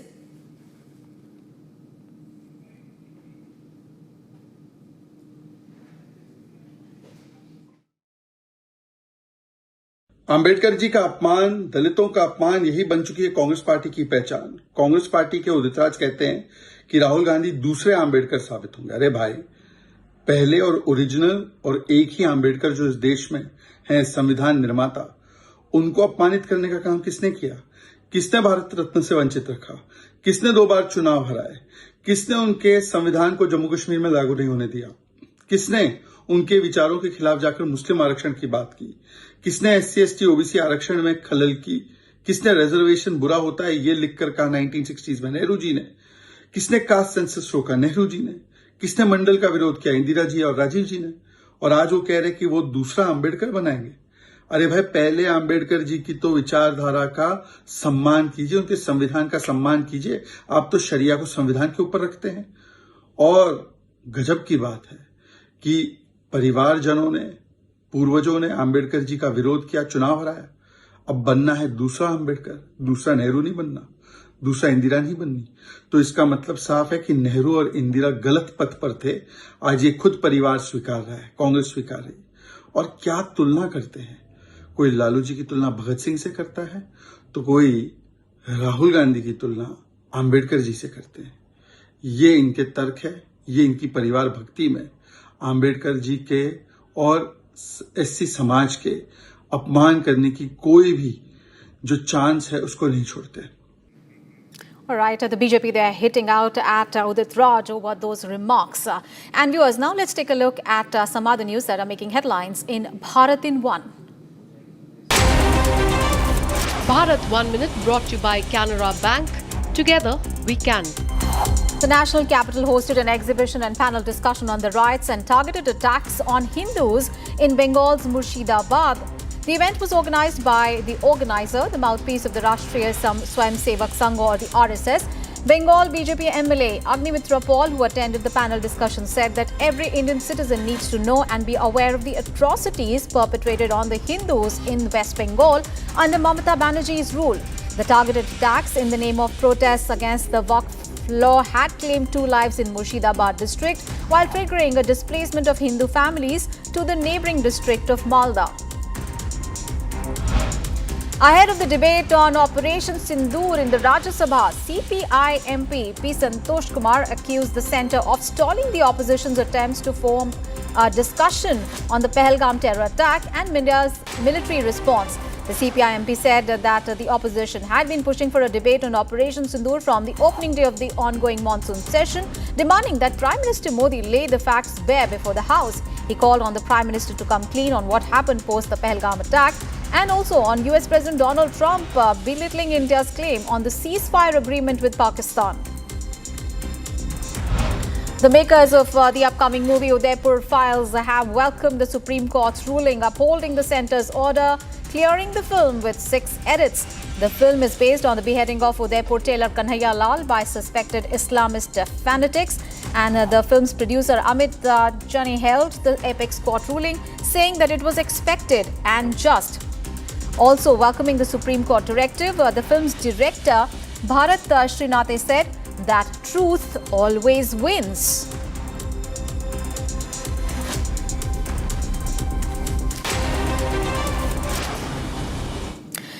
And now on Prime Minister Narendra Modi's visit to the Maldives, Prime Minister Modi and Maldivian President Mohamed Muizzu jointly inaugurated a state-of-the-art building of the Defence Ministry of the Maldives in Malé.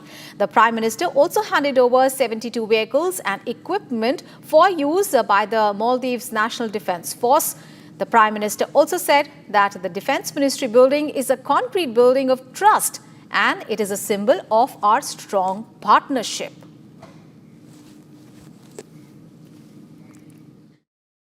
Bharat Maldives का सबसे करीबी पड़ोसी है। मालदीव भारत की neighbourhood first policy और महासागर vision दोनों में एक अहम स्थान रखता है। भारत को मालदीव का सबसे भरोसेमंद मित्र होने पर भी गर्व है। आपदा हो या महामारी, भारत हमेशा फर्स्ट रिस्पॉन्डर बनकर साथ खड़ा रहा है। एसेंशियल कमोडिटीज उपलब्ध कराने की बात हो या कोविड के बाद अर्थव्यवस्था को संभालना, भारत ने हमेशा साथ मिलकर काम किया है। For us it is always friendship first. Excellency, first of all, let me convey my heartiest congratulations to Your Excellency on becoming the second longest serving Prime Minister of India today. This remarkable milestone, 4,078 consecutive days in office, is a testament to your unwavering commitment to public service and dedication to the progress and prosperity of the Indian people.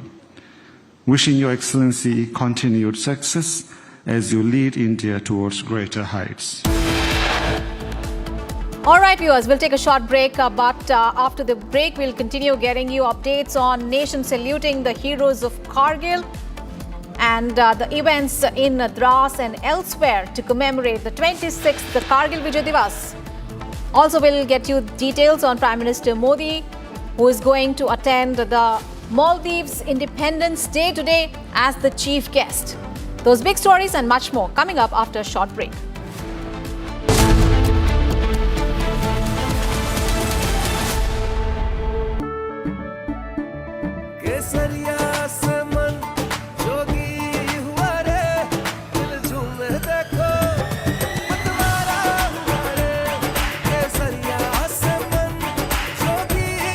हर पल मनाओ केसरी त्योहार। विमल, बोलो जुबान केसरी। अब छोलिया हो या लोबिया, सफेद चने या काले चने, सब कुछ मजेदार बने।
From Asia's largest news headquarters, setting the agenda for Bharat.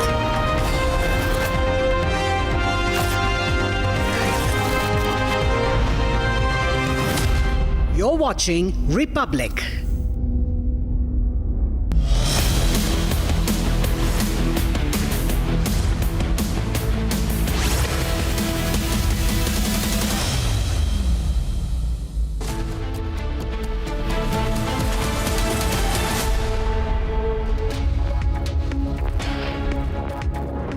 Hello viewers, we are live and breaking. I'm Shivangi Shukla getting you the latest coming in this Saturday. A lot lined up for you as usual, but the headlines first. Prime Minister Modi to attend Maldives Independence Day as chief guest.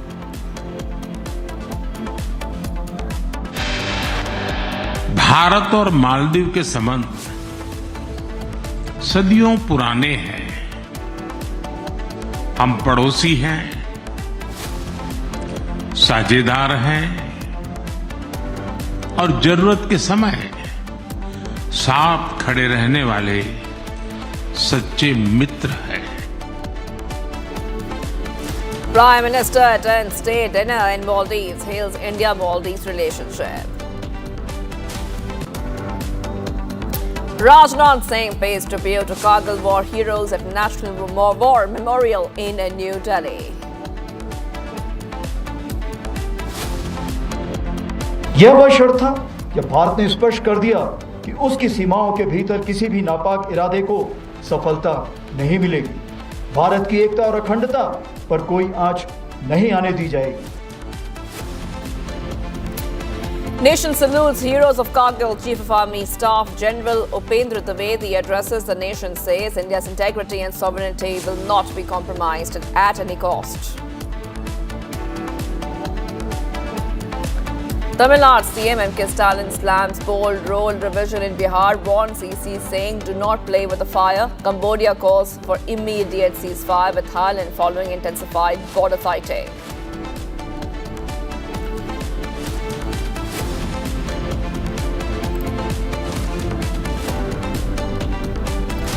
And in other updates we are tracking for you, we see that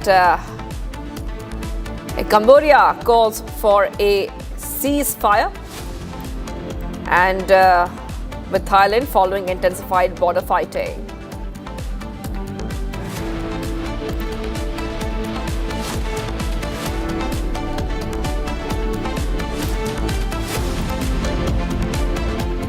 Viewers, let's go to the big story tracking right now. A portion of a government school building collapsed in Rajasthan's Jhalawar district on Friday, leaving at least 7 people, 7 children and 28 injured. Now, this is a very unfortunate incident, viewers. 7 children have lost their lives. A part of this government school building had collapsed and it gave away, burying about a lot of children there. And angry locals said that they had informed the officials, a sub-divisional magistrate, about the condition of the school building, but no action was taken. Local residents have alleged negligence of the administration. According to the Jhalawar collector, the district administration had recently instructed the education department to give information about any school building which was not in a good condition, but this one did not figure in that list. It was a very unfortunate incident, viewers. 7 children have lost their lives. 28 were injured in that incident. कल होया ये जो 7:40 पे होया sir, ये जो building school है आखिर टूट गई नीचे, गिर गई नीचे। कितने बच्चे दब गए थे? बच्चा इसमें सा 32। तो पहले प्रशासन को बताया नहीं था? बता दिया सर, खूब स्कूल का बारे में खूब बेस हो सा हमारा, जो कोई कार्रवाई नहीं सुने सा कोई भी, और वहाँ स्कूल में जा तो और धक्का मुक्की करके बाहर निकाले सा।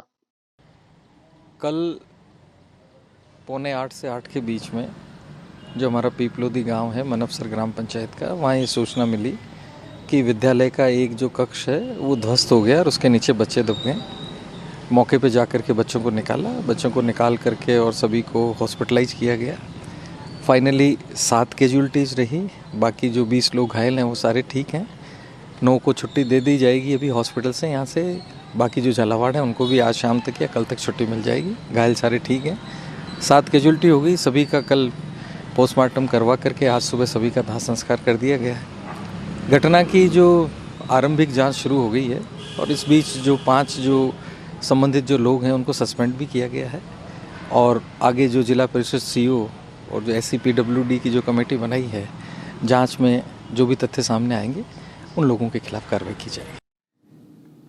And let's go to Satya Vijay joining us right now. This is very unfortunate news coming in. A portion of a government school building in Rajasthan collapsed. 7 children lost their lives. Many are injured. But from what we understand, and the probe will continue in this case, the school was in a very, very bad condition. The structure was very old. However, this was not pointed out earlier. What do we know about the investigation so far? जी हाँ, बिल्कुल। देखिए, काफ़ी दुखद घटना है। पहले तो मैं आपको स्पॉट दिखाता हूँ। ये वो स्पॉट है, ये वो स्कूल है जिसको कि बाद में पूरी तरह से गिरा दिया है। लेकिन इसी स्कूल में, ये जो शासकीय स्कूल है, यहाँ पर एक कमरे की छत गिरी जिससे ये हादसा हुआ। 7 बच्चों की जान चली गई और इसके बाद जो जिम्मेदार शिक्षक हैं, जो टीचर्स हैं, उन्हें तो हटा दिया है। लेकिन स्थानीय लोग काफ़ी गुस्से में हैं। यहाँ पर आप देखिए, पहले तो ये बच्ची जो हैं, ये उस घटना की आई विटनेस हैं। 8वीं क्लास में ये दोनों बच्चियाँ पढ़ती हैं। इनसे मैं आपको बताऊँगा कि ये बता रही हैं कि किस तरह से टीचर्स की लापरवाही है। बेटा, जब ये हादसा हुआ आप यहीं पर थे? हाँ, हम यहीं पर थे। क्या हुआ था उस समय? कंकर गिर रहे थे और जगह जगह से पत्थर ऐसे गिर रहे थे। हमने सर से बोला कि सर यहाँ पर कंकर गिर रहे, हमको बाहर जाने दो, लेकिन सर ने हमारी एक नहीं सुनी और वापस बाहर अंदर बैठा दिया और वो तो नाश्ता करने लग गए और अचानक से बिल्डिंग गिर गई। अच्छा, तो देखिए, आपने सुना कि ये जो बच्ची है, इसने बताया था कि छत से कंकड़ पत्थर गिर रहे हैं। इसके बाद भी जो यहाँ पर टीचर्स थे, वो यहाँ पर नाश्ता करने में मशगूल थे, व्यस्त थे। उन्होंने इनको वापस से क्लास में भेज दिया, जिसके बाद ये हादसा हुआ। और लोग हैं, तमाम लोग। दद्दू, आप यहाँ पर आओ, बताओ क्या हुआ था, कैसे घटना हुई? आप लोगों को पता है यहाँ पर लापरवाही हुई है? सर, मैं दूध की थैली लेना आया था, उन्होंने ताला खोल दिया। जब मैं दूध की थैली ले आया कमरा में, बक्सा में मैं थैली निकाल कर ले गया हूँ।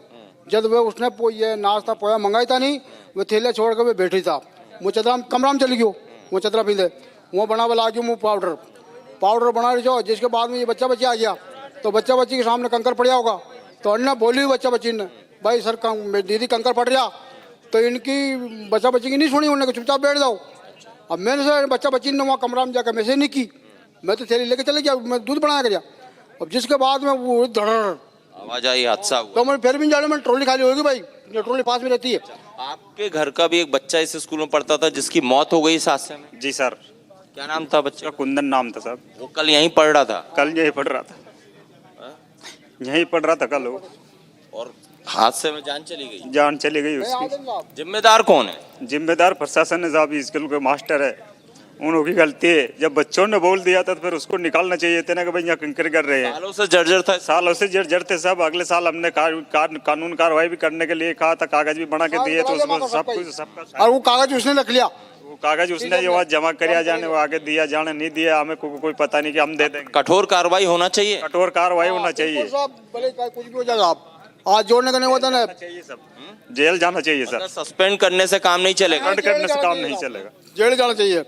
जो टीचर्स हैं या प्रशासन, उनने गद्दारी की, यही करी बच्चा बच्चे के जाना चाहिए। जो अगले प्रशासन ने हमारी सुनवाई नहीं करी। देखिए ये जो व्यक्ति हैं, इनने अपने घर का बच्चा खोया है, वो इस स्कूल में पढ़ता था, और ये तमाम जो ग्रामीण जो हैं वो आपकी भी बच्ची थी भाई, बच्चा बुझो, मेरे साला के बच्चे, मेरे की हालत अभी कैसी है? कदम जड़ा संकट करके आयो, अभी जड़ा का आयो साहब। तो देखिए ये दोनों काफ़ी दुखी इसलिए भी हैं क्योंकि इनके बच्चे भी इस हादसे का शिकार हुए, उनकी भी मौत हुई। और ये जो बच्चे बता रहे थे, साफ तौर पर इनका कहना था कि इन्होंने बताया था कि स्कूल की छत से कंकड़ पत्थर गिर रहे हैं, इसके बाद भी जो यहाँ पर टीचर मौजूद थे वो नाश्ता कर रहे थे, उन्होंने बच्चों को धमका के वापस क्लास में जाने को बोल दिया। तेज बारिश थी, जर्जर भवन था और उसमें वापस भेजने की जरूरत ही नहीं थी। कई बार स्थानीय लोगों ने कहा कि ये स्कूल की बिल्डिंग काफ़ी जर्जर हो चुकी है, स्कूल बंद या तो इस समय किया जाए या फिर कहीं और शिफ्ट किया जाए। इनमें से किसी की भी सुनवाई नहीं हुई, जिस वजह से यह हादसा हुआ, 7 लोग की जान चली गई। अब यहाँ पर राजनीति भी होगी, कई नेता आ रहे हैं, कई विरोध कर रहे हैं, पुलिस प्रशासन लगा दिया गया है, लेकिन स्थानीय लोग कह रहे हैं कि सिर्फ सस्पेंड करने से काम नहीं चलेगा, कठोर कार्रवाई होना चाहिए। Yes, Satya Vijay, thank you for getting those details. I will be coming back to you as investigation continues in the school wall collapse case. We're getting some more pictures coming in. Let's go straight across to the Prime Minister, who is in the Maldives, is also to participate in the Independence Day celebrations of the Maldives today as the chief guest. Remember, he's on a 2-day visit to the island nation at the invitation of the president there. The Prime Minister arrived in the Maldives immediately after his landmark visit to the UK, where he had signed a free trade agreement. And after arriving in the Maldives, we have seen that PM Modi holding bilateral meetings with top officials discussing a range of topics, including trade and defense. This is the Prime Minister's second day in the country. He will have a jam-packed schedule, as you can see, starting with a meeting with the Maldivian dignitaries, which is happening, interaction with the Indian community, and then participating in the Independence Day celebrations of the Maldives. PM says India-Maldives are working to finalize a free trade investment. And let's go straight across to my colleague who's joining us right now. We have Abhishek Kapoor, Senior Executive Editor, joining us. Abhishek, Prime Minister Modi is meeting Maldivian dignitaries, and we are still counting down to his participation in the Independence Day celebrations in the Maldives, where he is the chief guest. Well, yes. So this is Prime Minister's official engagement with the Maldivian civil society. Remember, he's a guest of honor during the National Day celebrations, Shivangi. And so for almost 2 hours, he's meeting all the VIPs of the Maldivian society in Malé. And we saw how he was given a grandest possible welcome with the almost the entire top cabinet of President Muizzu coming in and receiving him at the airport. Obviously, because he's the chief guest for the occasion. It's a state visit panning out after a long time for an Indian Prime Minister in Maldives. And this really puts paid to all the narrative weaving that was happening that, oh, India has lost Maldives, that Maldives has drifted away, and that President Muizzu is going to pivot to China. Nothing like that has happened, obviously, because what we saw during that election campaign was purely internal to Maldivian politics. And so Muizzu, because he wanted to come to power, he used his India outflank just to outwit the then government in power. And now that he's in power, he realizes the dynamics. He realizes the importance of India. He realizes the best friend in the neighborhood. And he realizes that India is the first responder as the best friend in the neighborhood.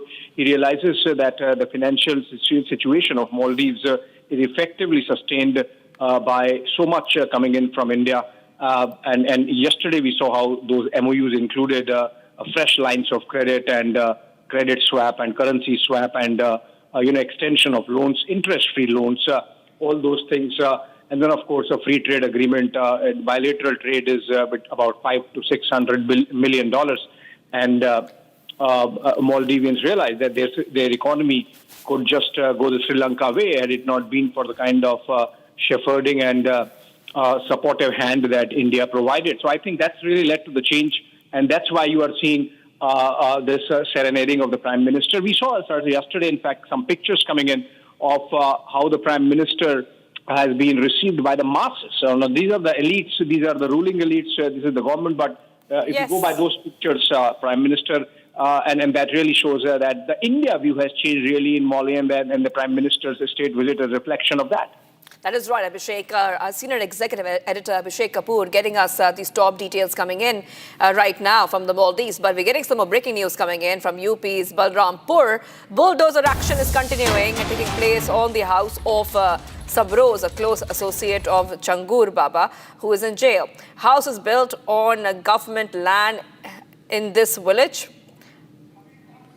इस जमीन की जांच में यह जमीन पूरी तरह से अवैध पाई गई, सरकारी भूमि पर पाई गई, लिहाजा यहां पर बुलडोजर की कार्रवाई शुरू है। आप देख सकते हैं कि यहां पर किस तरह की बुलडोजर की कार्रवाई देखी जा रही है। ये देखिए, समाप्त, खत्म। सबरोज का ये जो मकान है वो ध्वस्त हो चुका है, पूरी तरह से जमींदोज हो गया है और मिट्टी में मिल गया है। जैसा कि मुख्यमंत्री योगी आदित्यनाथ ने विधानसभा में कहा भी था कि अगर कानून को हाथ लोगे, अगर यहाँ पर गुंडा राज फैलाओगे और यहाँ पर माहौल खराब करोगे तो मिट्टी में मिला दिए जाओगे। तो आप देख सकते हैं कि इस समय सबरोज का जो घर है वो जमींदोज हो गया है, वह पूरी तरह से मिट्टी में मिल चुका है और धराशायी हो गया है।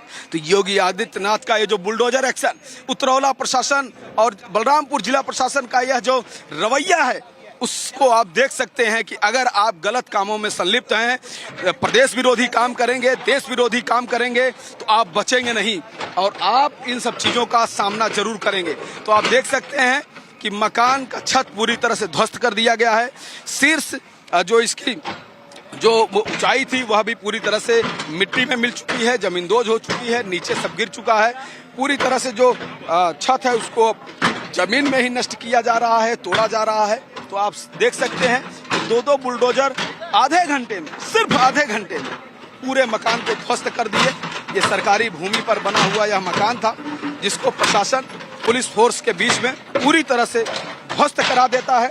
तो कहीं न कहीं एक लंबे समय के बाद 18वें दिन या 19वें दिन यह कार्रवाई आपको देखने को मिल रही थी। पहले लगातार 3 दिन छांगुर के आलीशान महल पर बुलडोजर चलता है, 8 बुलडोजर लगातार 3 दिन काम करते हैं और आज 2 बुलडोजर से सबरोज के घर को ध्वस्त कर दिया गया। यह सरकारी भूमि पर बना हुआ यह मकान था।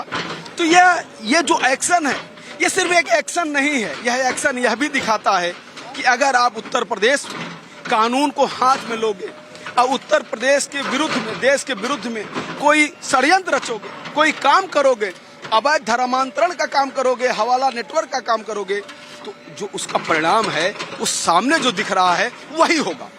और ऐसा मैंने दिखाया है किस तरह से 1 महीने पहले नेपाल सीमा पर सैकड़ों की संख्या में मदरसों को तोड़ा गया जहां पर अवैध फंडिंग आती थी और वो इलीगल तरीके से बनाए गए थे, सरकारी जमीनों पर बनाए गए थे, पैसे का हिसाब किताब नहीं था। ऐसे मदरसों पे भी कार्रवाई हुई है। तो आप देख सकते हैं कि आज उतरौला में दूसरी बार आप bulldozer. All right, viewers, demolition underway of this house of one of the associates of Changur Baba, and this is a demolition action of the house of Sabroz.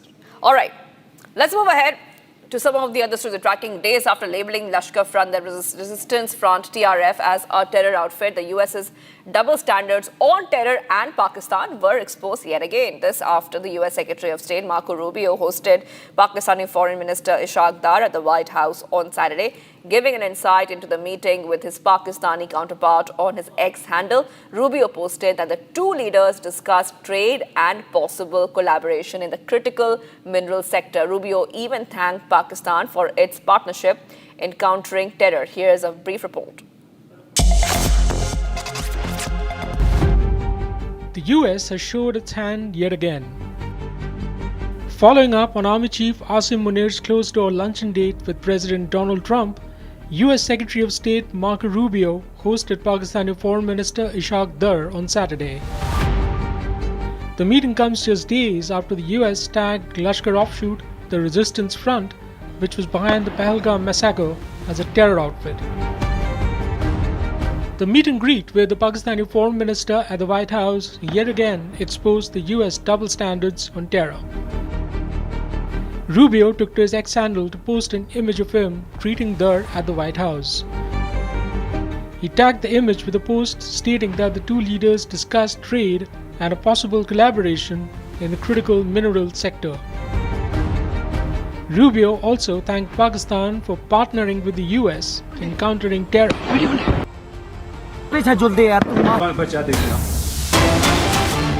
Alright, getting some big updates coming in. Breaking news coming in. Supreme Court to hear Justice Yashwant Verma's petition challenging in the House Committee report on August 1st. Bench headed by Justice Dipankar Datta to hear the matter on Friday. So this is a huge update coming in right now, viewers, on Republic TV, where we are learning the Supreme Court will hear Judge Verma's petition on August 1st. That is right. Remember that Justice Yashwant Verma has petitioned the Supreme Court challenging the in-house inquiry report accusing him of complicity after cash was found at his residence. And this report had led to a recommendation for his removal, approved by then CGI Sanjeev Khanna and sent to the President and the PM. And now, a bench led by Justice Dipankar Datta will hear this case, viewers. And the dates are out. I repeat, the dates are out. The date is August 1st. A bench headed by Justice Dipankar Datta will be hearing this matter on Friday. There's a back-to-back updates coming in right now, viewers, on Republic TV. Supreme Court bench led by Justice Dipankar Datta will hear this case. And Justice Verma will be represented by a battery of senior advocates. Now, we'll try to connect to our reporters in a short while from now, but this is a huge story coming in because in his petition, Justice Verma had questioned why the Delhi police and Delhi fire service personnel who discovered the cash did not seize it or prepare a panchnama, which alone could have been admissible evidence. And he will be represented by a couple of senior lawyers and advocates. Justice Verma will be represented by a battery of senior advocates such as Kapil Sibal, Mukul Rohatagi, Rakesh Dwivedi, Siddharth Luthra, among others. This is some back-to-back updates coming in right now, viewers, on Republic TV. And remember that Justice Verma was repatriated to Allahabad High Court from Delhi after the discovery of cash at his residence. And then the CGI Gawai had assigned hearing of the petition to a bench led by Justice Datta. These are some back-to-backs coming in right now, viewers, where we know the date when the Supreme Court will be hearing Yashwant Verma's petition. Later on, the date is out, August 1st. On the left hand of your screen, you can see the amount of cash which was found. This is a huge amount of cash, completely burnt. And post that, we have seen a lot of to and fro, a lot of calls for its impeachment being made again and again. The matter even going all the way to the Parliament, where Parliament MPs have